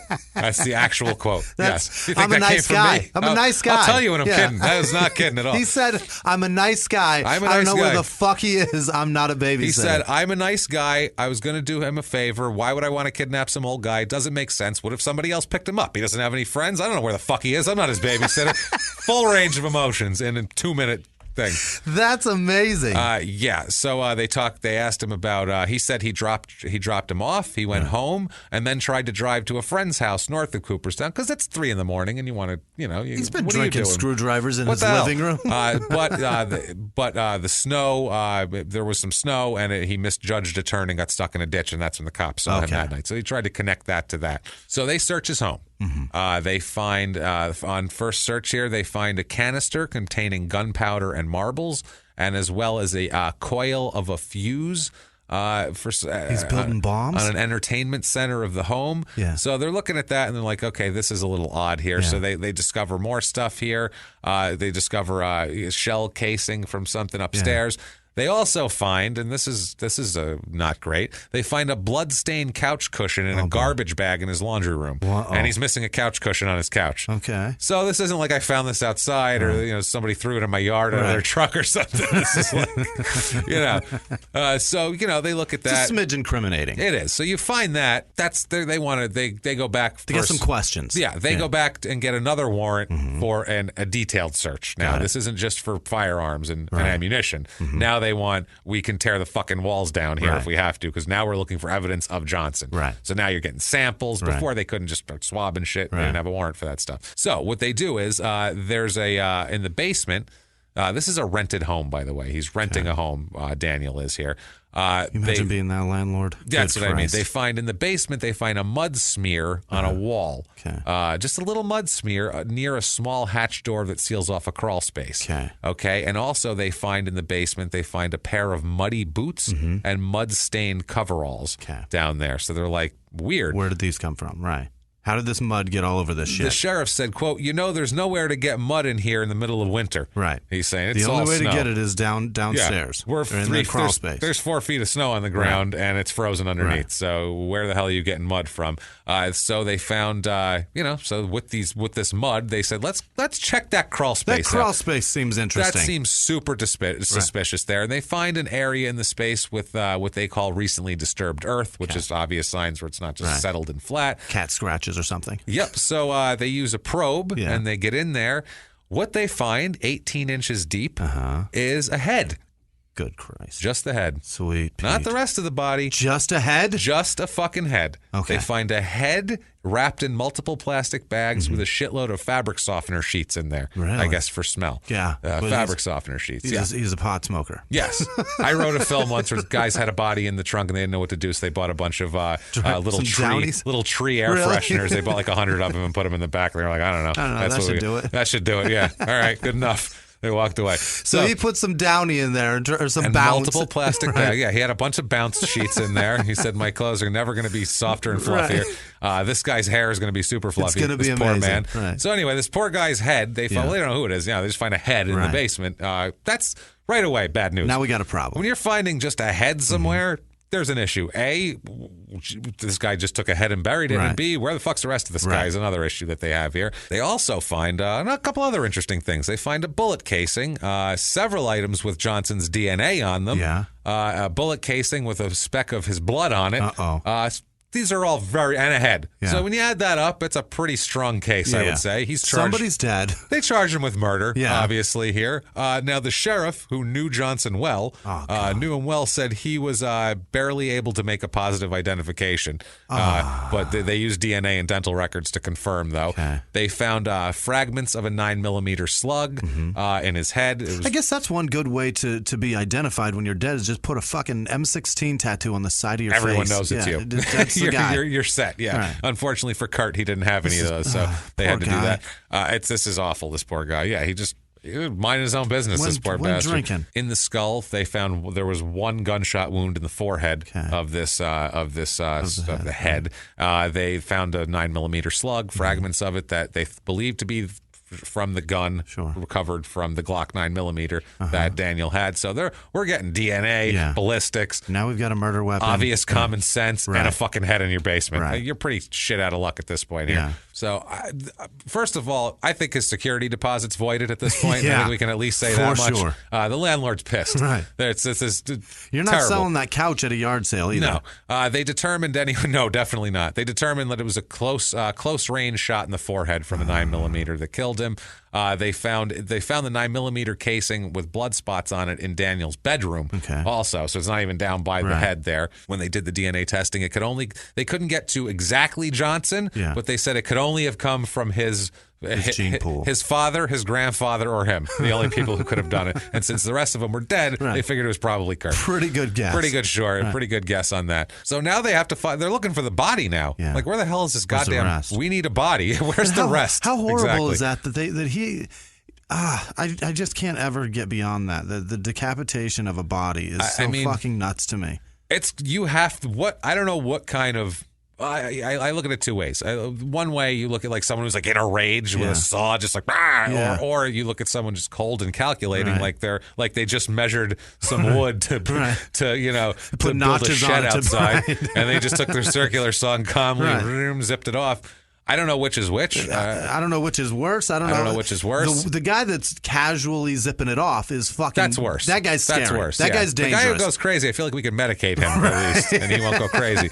The guy over here, you can't cure that. He doesn't mind. He's like, this head zips right off. There's no problem. Been some sort of medical study that proved that a head, when it comes off, is conscious. Your eyes will see and absorb what it's seeing for 6 seconds. Oh, like if you guillotine style? That is so much Clean time. Swipe. That's a lot of time. 6 seconds. like doing comedy, 10 minutes when you're new that's a year. Yeah, I remember that. Being murdered in 6 seconds when your head comes off, that I can't imagine. That's great. That'd be a lifetime. Luckily for Kurt, I guess, if you could say this, he was shot in the forehead first. So that's the oddest lucky thing I've ever heard. But that's maybe the luckiest thing so far. So they do more investigation here, and they figure out that Walk drove to Crosby on January 4th in his van. They thought he returned on U.S. Highway 10 from Crosby through Detroit Lakes, Minnesota.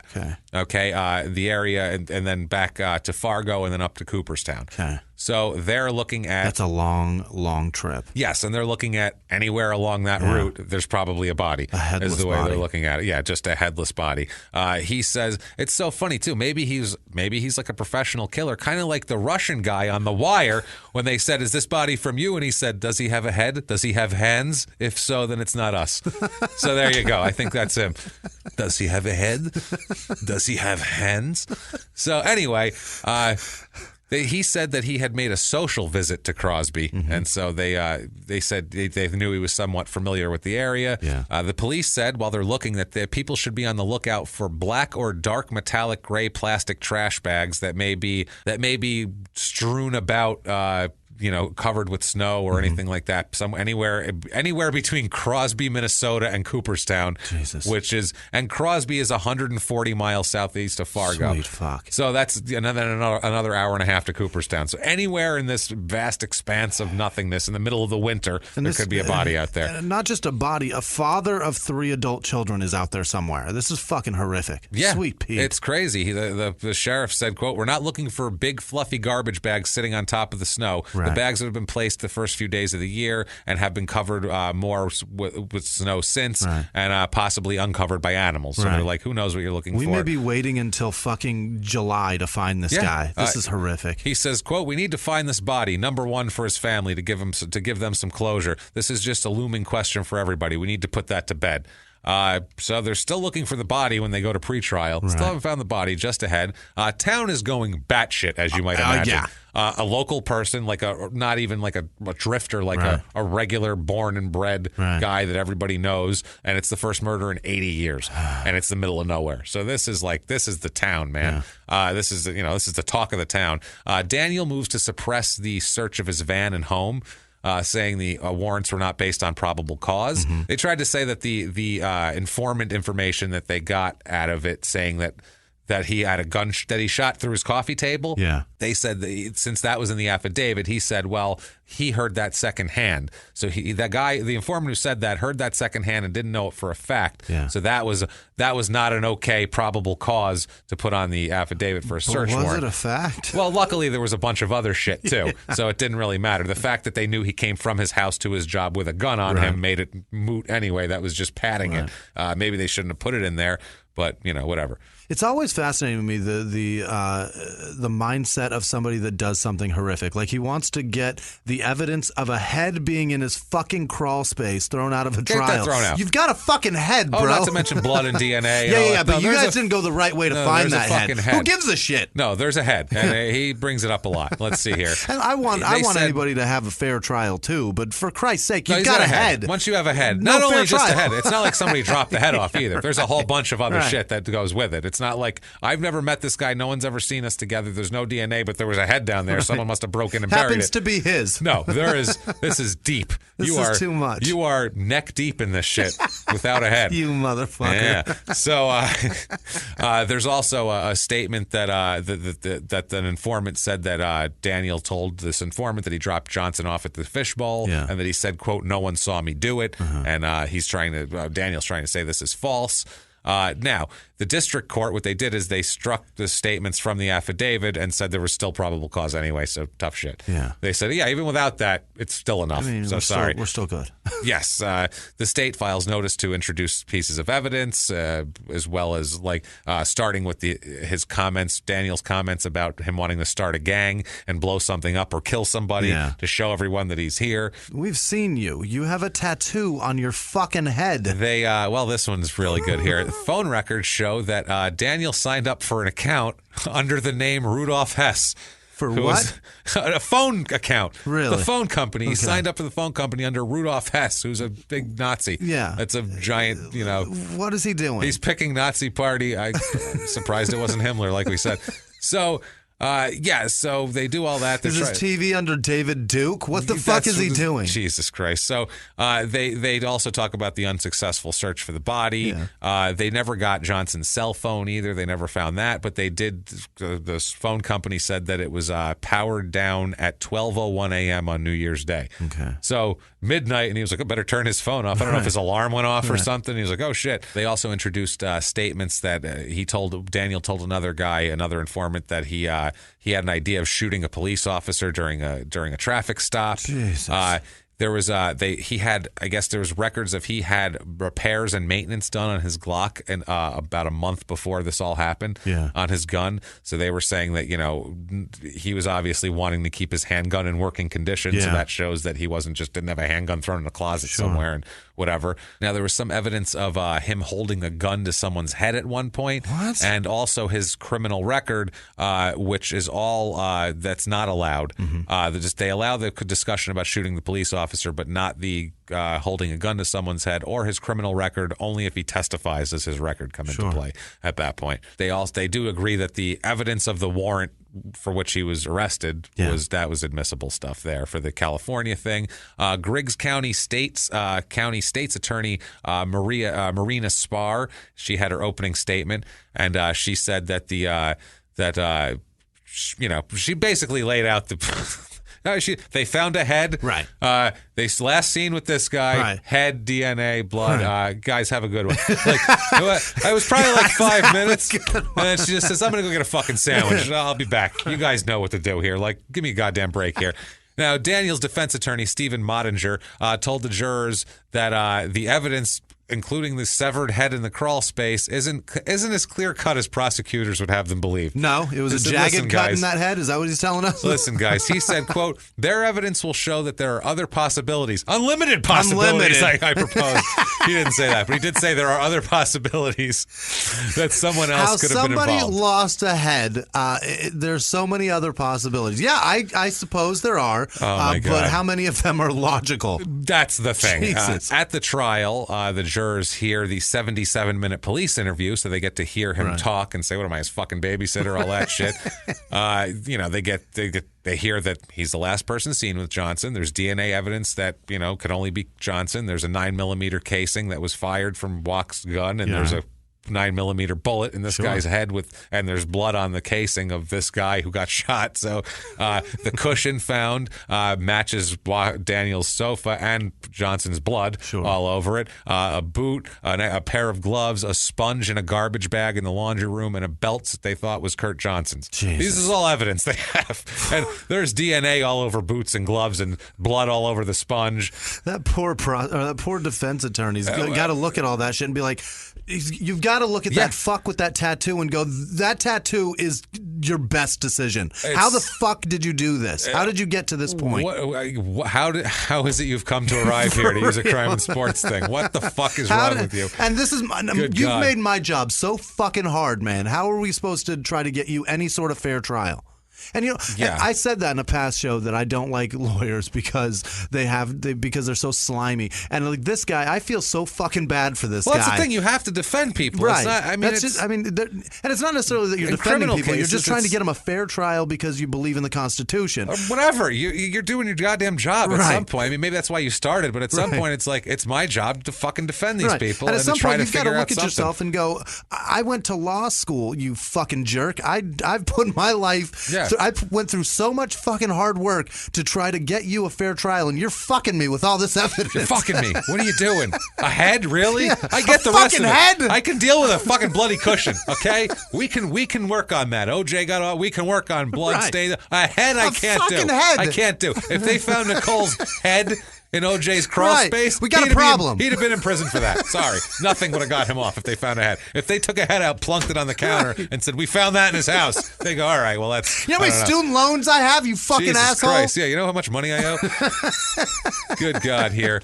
So they did say, the medical examiner said that Johnson was already dead when when the head was amputated, thankfully. Good God, here. Yeah. Post-mortem decapitation. They said they didn't find what implement cut the head off. Awful. He said it had to be a nice sharp instrument that went through the skin and muscle, but he said a knife would have a tough time cutting through bone. Okay. So maybe a saw, maybe something like that. Don't know. The Lamont Jacobson, who is a forensic supervisor at the state crime lab, he's the ballistics expert in this trial. He says it's his opinion that the bullet that killed Johnson was a Remington Golden Saber 9mm hollow point bullet, which matches an ammunition box found in Daniel's home. Yeah. So pretty clear what the fuck happened here. Yeah. He said that the bullet could have been fired from the Glock 9mm, but the Glock's rifling doesn't make a distinct impression. He couldn't be certain. But based on logic and the fact that all of that shit was in the same house, I would say, probably there. Rifling, if you don't know, is the stripes that are made on a fucking bullet as it comes out of the barrel. Yeah, it's the ballistics. It's what they compare ballistics. Right. Yeah, 3 whatever and a left twist or whatever. It'll be, you'll hear it on Law and Order all the time. It's all very specific to each gun. It's very specific, and also you see it like on Law and Order constantly. Like, it's just ballistics.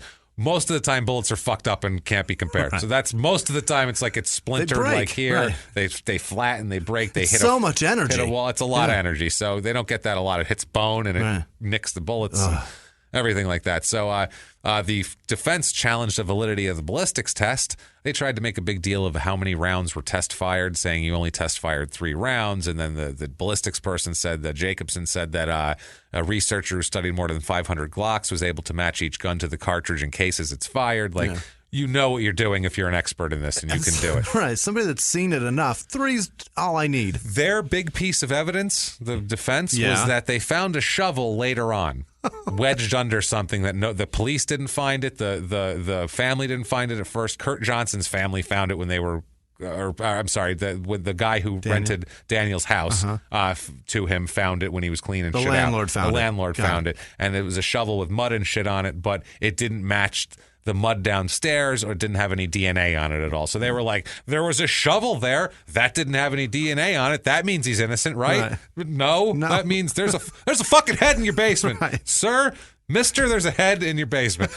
They had Kerry Sad, the bartender, testify about Walk's behavior at the Oasis. This is so silly. There's so much other shit in this house that you guys didn't touch. Well, they're talking about that, and then they show the jurors a picture of a partially open plastic bag with Johnson's head visible inside. Right. And, Johnson's mother is in the courtroom. It's terrible, covering her hand. Because, they put this on the monitor so everyone can see. Horrible. Prosecutors talk about Daniel's affiliation with the Aryan Nation, so he says, and the fact that he said either way, whether he's in it or not, that he said he was going to kill people around there to try to start shit. Right. Jason Bolstat testifies about him saying how he was going to kill people or blow something up. Right. They show a picture of the tree they shot to the jury with bullet holes in it with the 9mm shots, and they pulled the bullets out of there. This is this is what I hate about white people. I don't know how I'm supposed to preface that statement that I'm about to say. It's just what I get why people are so mad at 30-something-year-old white men when you got assholes like this. Like there's this guy. What a dickhole. That's the problem. What a there's you or me, but that's and then we got to go. I'm not that guy. I'm not him. No, well, I would hope that most people would imagine that this is such a unique situation. This is a very unique situation. But why do white supremacists, like the guys that just think they're better than everybody else, why do they have to make a statement? Like why do you? Because that's why they're doing it. Because it's an antisocial. It's an antisocial statement. It has nothing to do with what their thing is. It's just the fact that they have to have a thing. They got to show everybody. If they were good at football, they would have done that, and they wouldn't have cared about this. It's just I'm better than everybody, so I need everybody to know. Is that really, man? We see that you've got that tattoo on your head. There's an abuse issue, and there's who knows what the hell. It's a mess. I hate white supremacists so much. They might be on the top of the list of the biggest scumbaggiest people on earth. They're not good people at all. Like you said, they're defending a losing proposition too, which makes it terrible sick. There. They get Bolstad in cross-examination, and they tell him, they talk about how he's currently serving time in a correctional center while the trial's going on, and he had a probation violation stemming from drug charges back in the day.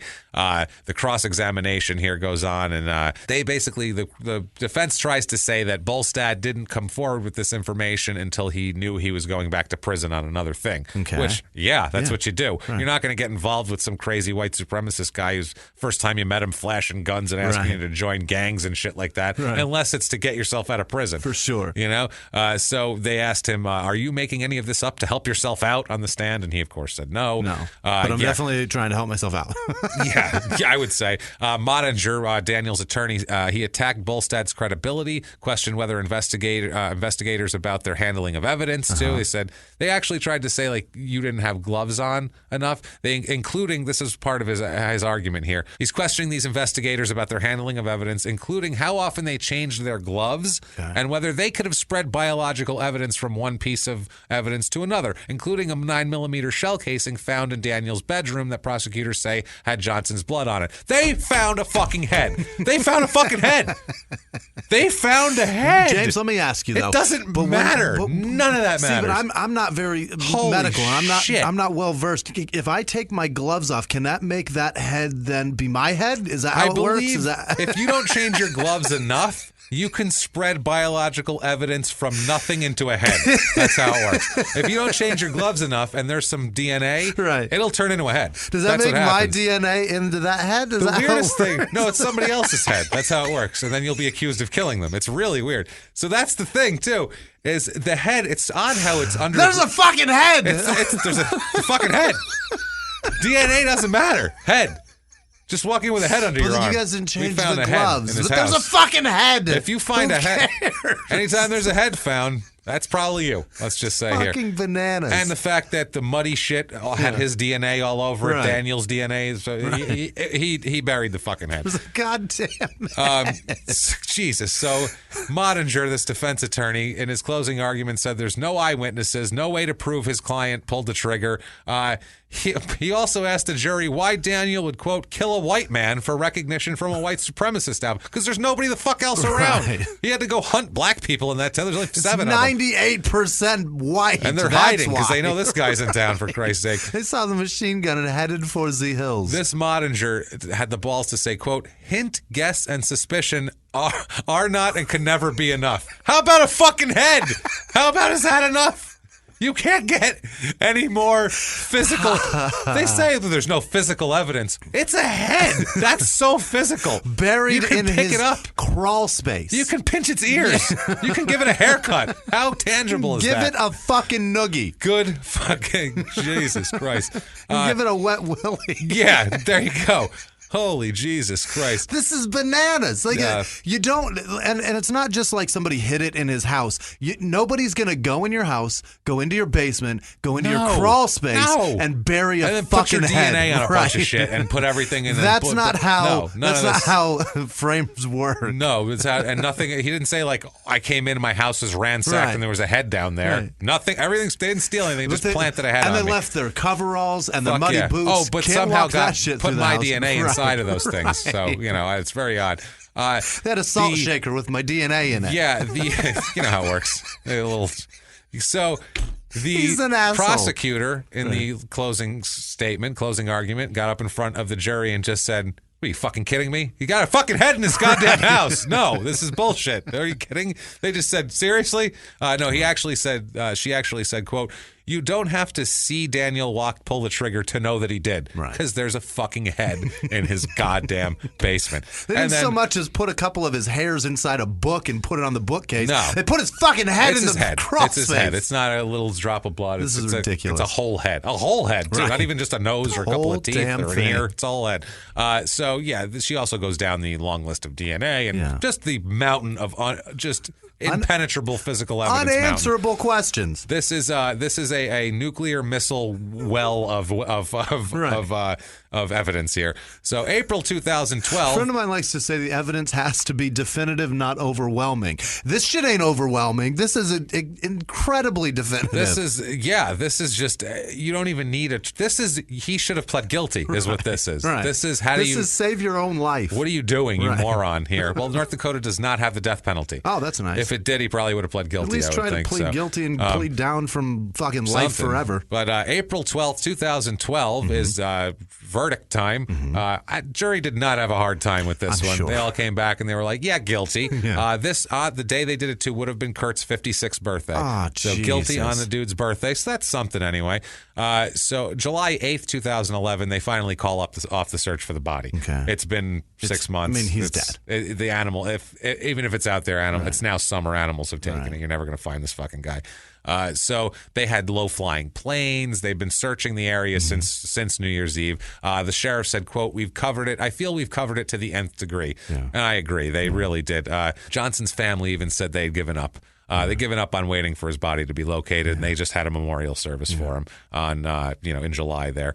How horrible is that, too? That the head has to be evidence until it's over, and then you bury the head. Yeah. So terrible. I assume maybe after they found him guilty, they gave the family the head. Maybe, I don't know. They handed it to him. How do you give them that? Back in a K-Swiss box or some shit. That's what I mean. You put it in like a shoebox. What a terrible. How do you do it? That's a hard. Like a cooler? Like it's a kidney or something? Like how do you do? What's in the box? What's in the box? Maybe that's how you do it. Middle of the desert, and then you go, huh? Yeah. You have a FedEx box show up. Look at that. You get it? Get it? That's the worst. Too. These poor family. Me too. These poor family. They're miserable. But yeah, that would. What a terrible way to get. Just any way of getting that back is a horrible way to get it. In the bag with the dryer sheet still in it. We're good. Thanks. Yeah. No, we don't want that. The acting county, Griggs County State Attorney Marina Spar, for sentencing. The Johnson. I just keep seeing Morgan Freeman and Brad Pitt. It's so bad. You have to. For sentencing here, the Johnson family comes in too, and they're also speaking on behalf of the family, asking for a life sentence. They want the maximum life without parole. Of course. Corey Johnson, who's Kurt's brother, both K's by the way, they did a thing like that. Recalled the law enforcement officials meeting with his family after they searched Daniel's home. And he said, quote, Spar called me into the entryway to ask how my mother should be told about the details of the murder and the fact that he had been decapitated. Johnson said he told Spar, quote, you need to be honest to tell her the truth. So he's saying this in court for sentencing. So that's going to be... That's rough to hear if you're a jury. He would later tell the press about his mother, quote, she's strong, she's always has been. On January 1st, 2011, the children and family of Kurt Johnson received a lifetime sentence of memories and nightmares of his murder. Jesus. Our family will never be afforded the luxury of parole from these nightmares, and Dan Walk should never be afforded the luxury of parole. Daniel Walk can never walk out of prison a free man. The only way he can come out is in a pine box, or after what he did to my brother, a trash bag may be more appropriate. My man. A death sentence would have been the easy way out, he says. Fuck. So that's what he says. That guy is not fucking around, and he's well educated. His family is a well-educated family, so they all went to college and all that sort of thing. They lawyers ask. The prosecutors asked the judge to consider all of his 17 convictions in California. So he had 17 convictions, including auto thefts, burglary, and we went over the whole thing. Corrections at all. Yeah, the fact that he was a fugitive from justice when he did this, and the fact that the gun he used was stolen in Las Vegas on the way out there. So not only is it illegally possessed by a felon, it's a stolen gun illegally possessed. She said that he's failed all his adult life. He's failed every attempt to rehabilitate him. No doubt. Which I agree with. The judge asked Daniel if he has anything to say before sentencing, which is, at that point, you have to... You better start begging, motherfucker. You better start fucking, whatever. He said, quote... Say, I'm sorry, 37,000 times. This is the worst thing you could say. Quote, no, I don't have anything to say. Oh, boy. Fuck you. That says fuck you. Not even, I feel bad for the... I didn't do it, but I feel horrible for these people. If you're going to deny it, something. I've got nothing. Sweet Pete. He just said, what a got nothing to say. He should have just said Sweet Pete. That would have worked. Sweet Pete. Jeez. I got nothing. The judge The judge cites all of his convictions. The judge asks everything. The defense attorney is asking the judge to sentence him with life with the possibility of parole, saying America's heritage is based on the hope of redemption. What a white supremacist Are you out thing of your to say. fucking mind? No, not for this asshole. No. The judge says, I don't think so. He says, you, sir, may fuck off. Yeah. Get the hell out of here. Life in prison without the possibility of parole. Good. Take a fucking walk, asshole. So they get him out of there. Yeah. There was 45 people in the courtroom. They apparently were very, very excited about this. The mother and the siblings are all hugging each other, and law enforcement guys are all shaking each other's hands. Yeah. And they got this asshole out of here. We got to get out of here. We got drunks to take home. Yep, he wouldn't say shit after the sentencing. Yeah. They drove him off to prison in Bismarck. Mottinger, he's a court-appointed attorney, this Really? Mottinger, too. He's not even making money. He's Poor just a guy. public defender. He's trying to make a name for himself so he can go get a job at a law firm and get the fuck out of Cooperstown, North Dakota. Right. He says that... he says you don't judge him because he didn't speak. He said he still has a constitutional right to maintain his innocence and did not speak in light of the appeal that we are filing today in state district court because this is bullshit. Wow.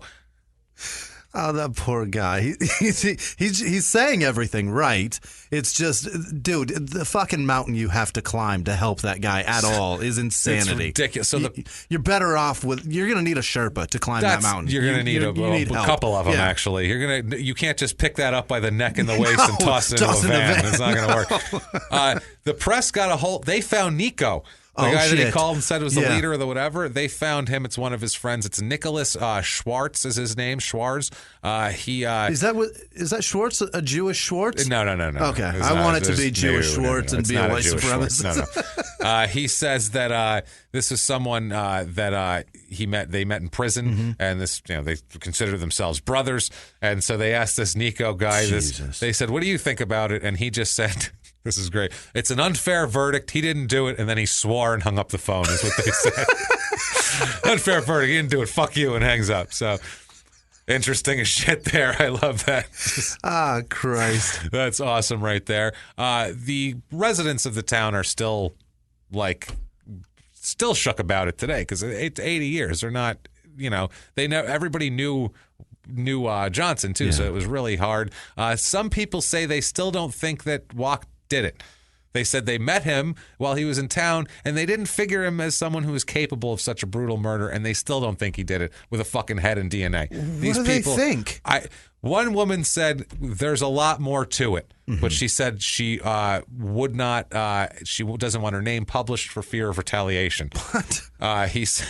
Her last name is Walked, apparently, because that's fucking crazy. They said another person said he appeared to use drugs and alcohol to excess regularly and seemed to hang out with others who did. So we don't know. Maybe it was one of them that did it.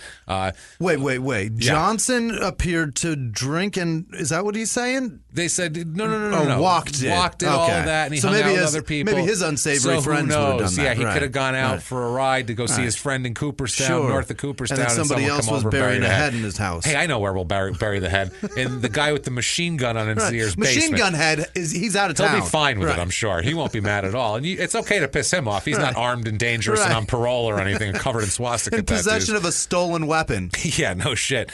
Spar, the prosecutor, she said that first murder case in 80 years. The town is really shook up. She said, quote, there are doors locked now that weren't locked before. I know they look at strangers twice now before they invite them into their lives in some way. That's the small town murder. That's exactly what that is. Yeah. It's doors are locked now that weren't locked before. That's what this show is. And we check to make sure there's no extra tattoos on heads around town now. Yes. We are very careful. We look at every goddamn tattoo. He appeals in 2013. He's saying that the evidence obtained in the search of the van should be suppressed because of the probable cause thing that we talked about before. Okay. He's saying that the right to from free and unreasonable searches, to be free from unreasonable searches and seizures, he's claiming that, which is ridiculous, I believe, at this point here. Daniel argues that the fact that Johnson was last seen with him in his van isn't enough to establish probable cause to search his van.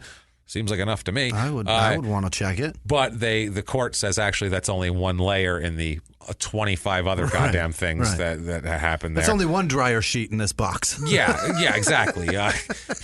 Jesus Christ. He argues about the unreliableness of witnesses contained in of informants contained in the affidavit. He argues that the guy who said he shot the same shit he argued to get the things thrown out in the first place. Yeah. He's now appealing on the court ruled exactly the same, excluding Burge's statements. He's the guy who talked about the gunshots on the coffee table. We conclude probable cause still existed to issue a search warrant for Walk's van. After every dismissal of all of his arguments, I want the court to say, did we mention we found the guy's fucking head in this person's house? Huh? Anybody? Is that a thing too? Okay, just that's why we're dismissing that. None of that. Your arguments, whether valid or not, we found a head, so we don't care. Before you present this argument, are you about to tell me that was not a human fucking head? Because if you're not going to tell me that, then get the fuck out of this courtroom, because there was a fucking head in your crawl space. It's sitting on they have it on their mantle over there. It's under all the bounce over there. You don't smell it because there's a lot of bounce. They tried to argue that the information given by the witness that saw him toss Johnson into the van, the relative who reported Johnson missing, and the guy who does Kurt Johnson's snow removal are unreliable. Okay. Because they didn't include information in the affidavit about the reliability or reputation. Yeah. The guy said there's no footprints in the snow. I trust Forrest Gump to fucking tell me if there's footprints in the snow. I don't need to know his reputation or if he's reliable. Did you see footprints there? No? Okay. And there's no footprints. No footprints. I think he would have seen them. 3 feet of snow, I think a moron would see footprints. I'm not fucking, oh my God. So these are just, it's like you'd have to really look hard to find shit to even appeal in this, to what to do. I feel bad for the defender. I really do. That's a really awful job to get. He's in a tough spot, that guy. Can you imagine? I can't. Like, Jesus Christ. Are you shitting me? Seriously? You want me to? Okay, I guess I'll file it again. We're going to move That's forward. Fine. Here we go. They, of course, say that the evidence is fine. It's supported by probable cause. They did not err in giving the warrant. He also he's fighting against the home warrant and all the evidence seized in the home warrant, like a head. Right. They quote a thing here, quote, in order to justify the search of a house, there must have been nexus between the house to be searched and the evidence sought, which there was, because they say, well, we know he came from his house with a gun. Right. So pretty sure he had a gun in his house. Right. So at that point, we're going to search there, because they actually watched him go from his house to work. Got it. So they were like, he left and he had, was still there. He even brings up in the appeal things that didn't actually come up in trial. Okay. So it's like it was evidence that was excluded from the trial, but they put it in the appeal. So they were like, this in the appeal ruling, they're like, this wasn't even in the trial. Right. So we don't even know why you're doing this. Right. Clearly, your lawyer sucks is basically what they said, and he's terrible at paperwork, and we had to read this shit for nothing. They talk about his, him saying that he's going to, wants to start a gang, and the Bolstad conversation about wanting to start a gang, wanting to shoot people to tell everyone that they're here. Daniel argues that there's no purpose to admit this evidence except to show that he's a violent character, and therefore it should be excluded. Also, it says he said, I want to kill someone here to show who I am. And then 2 weeks later, he killed someone. So that's also kind of relevant at that point. He also said he wanted to shoot a fucking cop during a traffic stop. Thing the things he's saying are crazy. That wasn't even included. That was excluded from the trial. So he put that in the appeal, but it was ridiculous. He tried to get the evidence that he got work done on his gun excluded, all that sort of thing. They said, no, I don't think so. That's all fine, too, because that was in December of 2010. And they said that was in the same time he was talking about shooting people. Yeah. So he talking about shooting people and getting his gun fixed. Right. Seems like you're fixing to shoot somebody. Let's put it that way. You're so cute, James. Fuck, man. Fixing to shoot You're someone. fixing to pop a cap in somebody's ass. So Wacht argues here.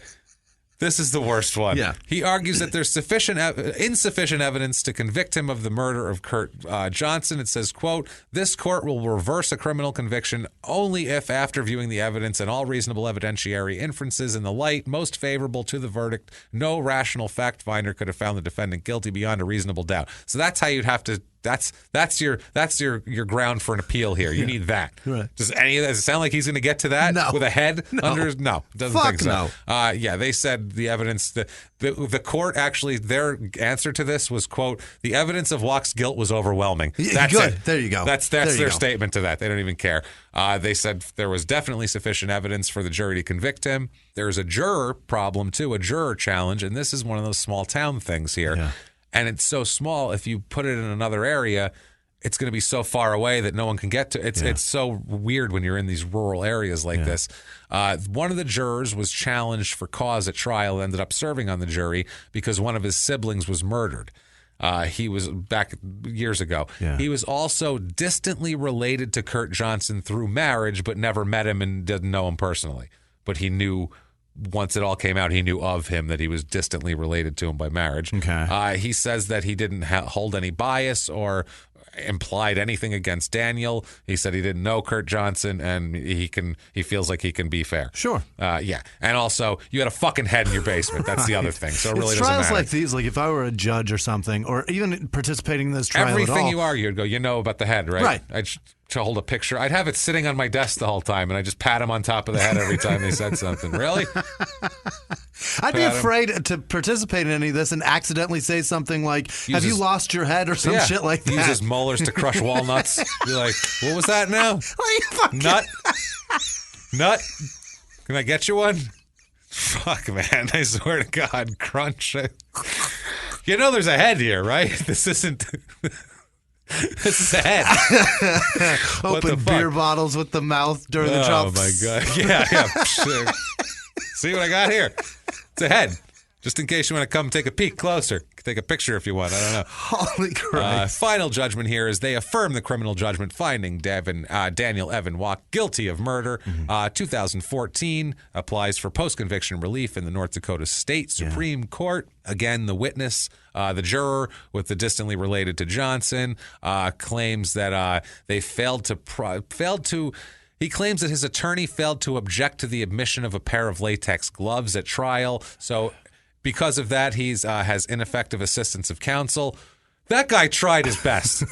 Dude, how do you argue this mountain of evidence? Anybody in this entire thing that you just be like, he did everything he could do. He did everything he could. Said the whole deal. The exact same thing. He said the Jason Bolstad thing. He tries to claim that Bolstad was going to prison for drug trafficking and that the federal government might indict him. Right. So he should, said that all he needed to do is somebody said that they told Jason that all you need to do is testify against somebody to get out of this sort of thing, which may be true, and he might be making the whole thing up to get out of it. I don't know if Bolstad tells the truth. It doesn't matter, because there's a head in his fucking basement. Right. So, Jason Bolstad, when they questioned him about that, he said, quote, there are plenty of other inmates around here with open cases. You just had to get a little information to make yourself credible and then make the rest up, and that the state's attorney will tell you what they need you to say and how to answer all the questions anyway. This is a guy, witness saying that he said this to Jason Bolstad. It's easy to get a statement out of somebody. I'm sorry. This is what he's saying Jason Bolstad said to him. Oh, okay. A witness, which that might be true. It really might be. Yeah. But unless Jason Bolstad said, I broke in and buried a head in his basement, I'm not fucking interested, and I don't really care. Shit. Yeah, denied. Neither does the court. Take a hike. There's a head in your basement. 2016... post-conviction relief again. He's saying that his Fourth Amendment rights were violated, illegal search and seizure. It's the same exact shit again. And once again, the court denies his petition under for habeas corpus relief. And he's shit out of luck at that point. That's it. He's pretty fucked. Just unless go do your time, something new comes up, he's done forever. In 2017, they talked to Kelly Saad, the bartender, actually, and she's like messed up from it, actually. Sad? She's a little sad. She said, quote, it could have been anybody. I took it very hard. She said, it was a long time before I felt it wasn't my fault. There was music going on, groups here, groups there. She couldn't do it. She feels terrible that she just didn't monitor the situation better. And she feels like she could have gotten him a ride home from someone who wasn't, machine gun head. You did your best. She's busy. It's New Year's Eve. She's a bartender. She can't babysit everyone. There hasn't been a murder in 80 years. Who is she going to think, well, if I send him home with that guy, he's probably going to cut his head off. So, no, I'll send him home with Bill instead. No, she did her best. I feel bad for her. Bartenders, they're like babysitters. They are. I feel bad for them. Daniel Evan Wacht is in the North Dakota State Penitentiary in Bismarck, serving life. No release date whatsoever. Shit out of luck up there. So if you want to write him a letter and call him a douchebag, you can do that. That is Cooperstown, North Dakota. Holy shit. That is Daniel Evan Wacht and poor Kurt Johnson. Wow. I feel really bad for old Kurt Douglas Johnson and his whole family. They seem like nice people, and he's a guy who just didn't deserve to. No. He didn't do anything to anybody. No. Didn't deserve to go out like that. He was just trying to be a nice guy. On New Year's Eve, as a have divorced some fun. guy. Right. Well, have some. Yeah, maybe he was trying to get laid. Yeah, you know what I mean? Hey, probably. maybe I'll meet a woman tonight. This will Right. be great. Somebody I haven't seen 400 times since everyone's the same people. What a terrible thing. Wow. So if you like that story, you're a sick bastard, but That's true. we love you for it because we like it too, and we're sick bastards also. And you can show us how sick you are by going on iTunes and giving us 5 stars. Yes. That would be wonderful. It helps us out so much on the business end. Like we said, if you want to do more like our fantastic producers who we're going to talk about in one moment, you can do that by going to patreon.com/crimeinsports. You can make a donation, one-time donation over at PayPal using our email address, crimeinsports@gmail.com. That's the one. Do not forget, hope we see you in Chicago tonight. Yes. If not, hope we see you in Detroit February 16th Yes. or Boston at Laugh Boston February 18th. There are links, by the way, in the show description for all this stuff. Or in Phoenix, Arizona at Stand Up Live. March 25th. March 25th. That is just Small Town Murder, one show. If you want to follow us on social media, you can do that on Twitter @MurderSmall, Facebook.com/SmallTownPod. That is us. And here is a group of people who are heroes to us. And honestly, we love these people more than this guy loves to bury heads. So more than he loves Himmler and Hitler and Rudolf Hess. And 14 short word sentences. Yes, exactly. Right. So hit us with that list, Jimmy. Real quick, I just want to give it a quick explanation for people overseas. People overseas have asked several times, "What the fuck? Who is Andrew Jackson?" Andrew Jackson was a racist, sexist asshole that founded this country. He didn't found shit. He did not. He wasn't alive when we founded the country. He was alive, but he wasn't anywhere. He wasn't in part of politics. that. Wasn't he like a soldier or something? No, 1830s. A general or something? 1830s. Yes, in the 1830s. Oh, in the 1830s. He was president in the 1830s. See, I don't know fuck about history. He made James. all the. Yeah, I'm huge into the. That's the thing. Yes, North and South Carolina were Carolina. So, and yes, we know West Virginia and Virginia. Stop saying Jimmy was right because he's not right. He didn't have any fucking idea what he was talking about. He was just naming states that had more than one. He didn't say, I thought West Virginia split from Virginia. No, you can't be right by accident. You can't be. Didn't New Mexico correct, say that they didn't want to be part of Mexico? No, that's what happened. They said, we're New Mexico. Yes, and at one point it was Mexico, so technically you're right again. See what happens here? This is the problem. God damn it. So I say accidentally racist things, I suppose. Whether you like him or not, he's definitely racist. He was definitely a hardcore racist. That's why they call me. That's why James calls me.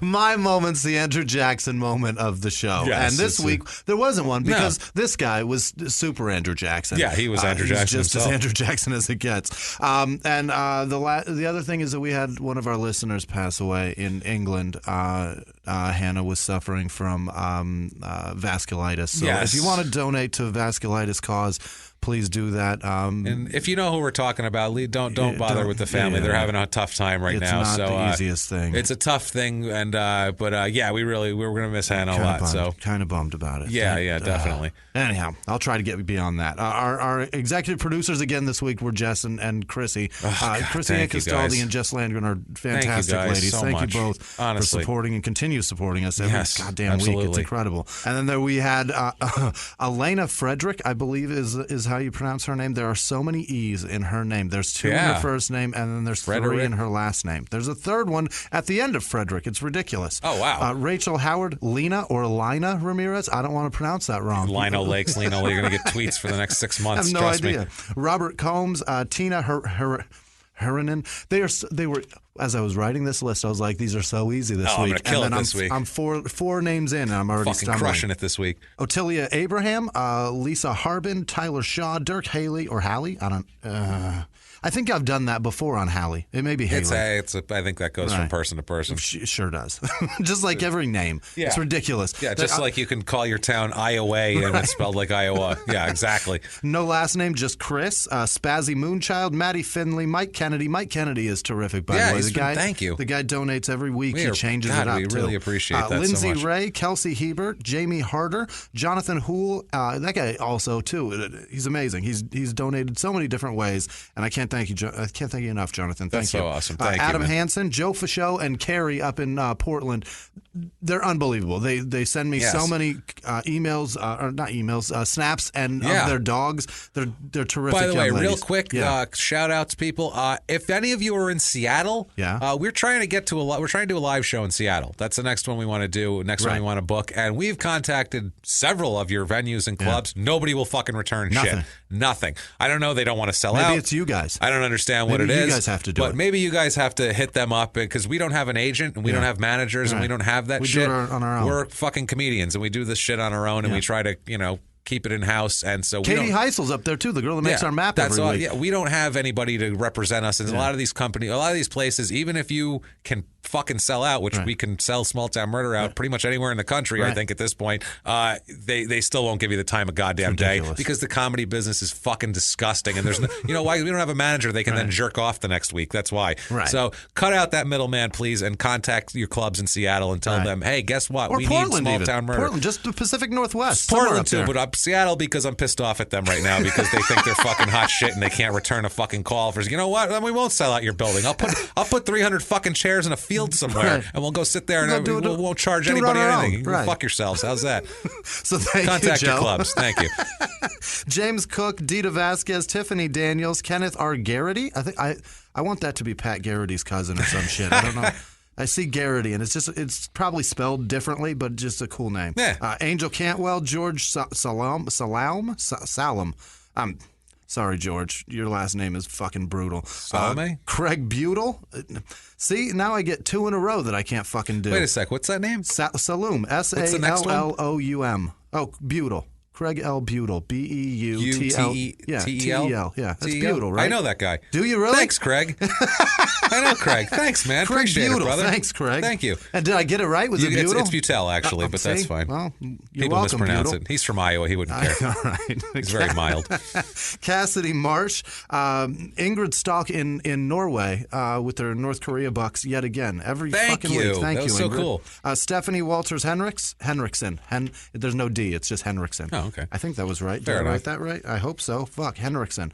Michelle Walter, Rob Madursky, Seymour Butts, which you're a fucking goofball. I like it. We'll take it. Thank you. We love you Deanna anyway. or Dina Jones, William McClellan in Scotland. He donated again. Thanks, Bill. Thank you. Rebecca Manners, Natalie Hodson, Sarah Lindsay, Mark French, Janice Hill, Tyler Hunt, Retta Cruz. Actually, her son Levi got her to listen to the show, and now she fucking loves it. So thank you both, Retta and Levi, for listening and getting your mom into it. That's fucking dope, so bro. cool, yeah. You got the coolest I love when mom people ever. listen together. Yeah. Because that's one thing, like podcasts are a very individual thing. You put your earphones in, you sit there. It's when so people personal. listen together, Right. it's like old time like family sitting around watching TV. You know what I mean? Like it's like, oh, we're all into the same show. We're all listening It's to cool. this. But back then, People don't do that anymore. Right. They don't sit and listen to the radio together. either. Everything's internalized, your own thing. Yeah. My pad and my amazing. screen, and So when you're talking about it, That's cool. Thank even you, cooler guys. part. Kim Hewitt, Katie Johnson, Christina Woog, W-O-O-G. That's a tough one. Yeah, Woog. It's just Woog, right? Woog. I don't know. I don't want to fuck it up. I don't know. Sarah Stokes, Zach Pearson, Ryan Wroblewski with a W. So Wroblewski. There's a W on the front. Does that make sense? Wroblewski? Wroblewski? Wroblewski. It's a tough one. I'm sure it's not correct. That's got to be a brutal way to go through life. Elisa Pietragallo, Godinez. thank you. That's fine. You're fine, Wroblewski or whatever your name is. You're doing great. But with a W, that's Wroblewski. fucking extra shitty. That's true. That doesn't just help ruins any. everything. I got a silent W on the front of my name. Oh, I'm sorry. I have an I, so I get it. That's the worst. It's bad. Eliza Godinewski? G-O-D. I think that's what I wrote. The Polish are fucking... Did I say Godinewski? Yeah. No, it's Godinez. What am I doing? Yeah, I was like, the Polish tonight are coming in full force. Good Lord. So many Poles. I'm eating pierogies later. Fuck this. Sam Coakley, Jennifer Dedrick, Matt Jarrett, L. Michelle Leatherman. L. Michelle? It must be like Lynn or Lisa or something. I don't know. L. Michelle Leatherman. Liam Feltman. Naima Shea. I think it's Naima. Naima. That's Naima. Yeah, Naima. Right? Naima Shea. Jillian. Jesus. Anderson, and in my head I say Hernandez. How does that even happen? How do you even do that? Any idea how you put those Jillian together? Anderson, Slate, Annette Wright, Sean Hoxie, Shean, Sean, Jesse Bostian or Bastian, Beth. What the fuck am I doing? Over there. Beth Denkinger, Big Papa Ponce, I don't know. Tara Bridges, Odom, Armando Rodriguez, Caleb Hartung, Jenny Kay and Rodney, Rob Walters, Nick Laycock, again with that last name. That's a brutal last name. Yeah, that's tough. It's fucking dope, but I don't know. I don't know if it's great or if it sucks. I don't know if it's great or if it sucks. It's great because it's all of what you make. It's what you make of it, honestly, I think. Siren Johnsgar, she also sent some North Korea bucks from Norway. Thank you. Thank you. Daryl L., Emily Irvin, Shannon Ruger, Jonathan Desmond, Megan Schmelzenbach. Jesus. That's the one. When I saw that donation, I laughed and went, oh, Jimmy's going to, I love it. Schmelzenbach. I got it. God damn it. Rachel Smith, Stacy Huffaker, Devin Ray, Julia Schuster, Melissa Poole, Nicholas Knezevich. Yes. Knezevich. Yes. I think he said you pronounced the K. I think you're supposed to, so it's Knezevich. Kelly McLaughlin, huge thank you to you. I appreciate that. Was it. Unbelievably generous donation. Thank you. Yeah, thank you so much. Mike O'Neill, honestly. Another one. Thank you so much. You guys are... Cat Lady Created. I don't know what that is. I think that's a business. So Google Cat Lady Created give them some and business. Buy her shit. Yeah. Hannah Just, Melissa Hoover, ARRB. I don't know what that is. If it's a business, there was nothing extra to it. Yeah. of animal retail. I think it was ARRB. Was it ARRB? Oh, I thought it was AARB. No, ARRB. Oh, Association of Retail. Rental breakfast? I don't know. Boulevard. Right, yes. something like that. Yes. Candace Horner, Kelsey Perkins, Arlene So, Anna Schwartz, thank you so much also. That was a nice donation. Yes, thank you. Dana Losi, Sarah Gilbo donated twice today. Thank you, Sarah. Wow, thank you, Molly Sarah. Parker, Stacy Huffaker, again, I guess she donated twice. I didn't even... I'm That's an asshole. so nice. Thank you, Stacy. Teresa Schufel plug. That word. Did you see that one? Yeah. SCHEUCHENPFLUG. Nope. Yeah. Fuck I love that it. That's name. a good one. That's a good one. She wrote me and told me, because she donated before and told me that I completely fucked it. And I said, listen, Jesus. You give that to anybody, they're going to fuck it. I wonder Nobody's what the going to make that percentage right. of people that have ever gotten that right is. I'm zero. Yeah, Fucking her. That's it. Her grandmother. Shushenflug. I don't know. Dulcie Thompson. Dulcie Thompson. Michael Euler. He's on Twitter, too. Thanks, Mike. I appreciate you, brother.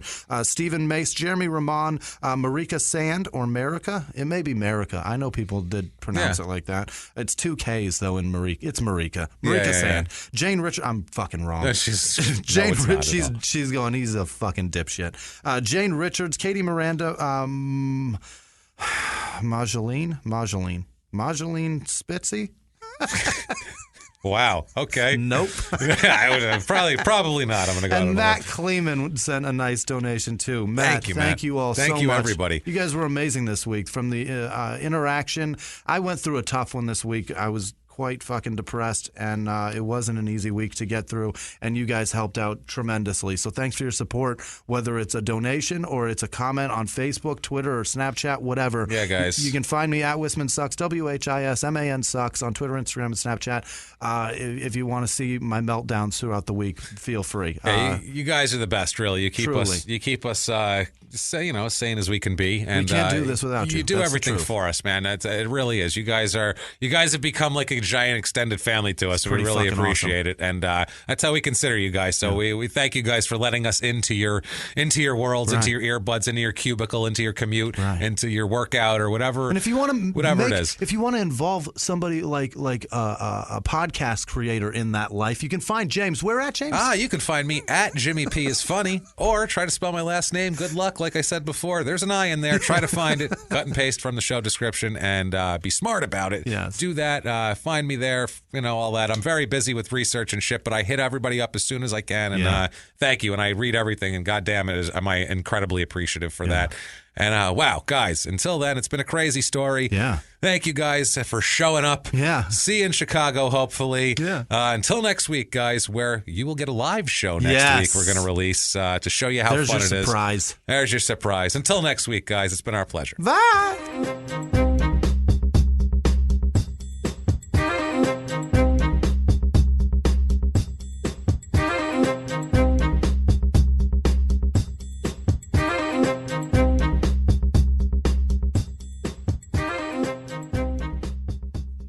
If you like Small Town Murder, you can listen early and ad-free now by joining Wondery Plus in the Wondery app or on Apple Podcasts. Prime members can listen early and ad-free on Amazon Music. Before you go, tell us about yourself by filling out a short survey at Wondery.com/survey. A few miles from the glass spires of Midtown Atlanta lies the South River Forest. In 2021 and 2022, the woods became a home to activists from all over the country who gathered to stop the nearby construction of a massive new police training facility, nicknamed Cop City. At approximately 9 o'clock this morning, as law enforcement was moving through various sectors of the property, an individual, without warning, shot a Georgia State Patrol trooper. This is We Came to the Forest, a story about resistance. The abolitionist mission isn't done until every prison is empty and shut down. Love and fellowship. It was probably the happiest I've ever been in my life. And the lengths we'll go to protect the things we hold closest to our hearts. Follow We Came to the Forest on the Wondery app or wherever you get your podcasts. You can binge all episodes of We Came to the Forest early and ad-free right now by joining Wondery Plus.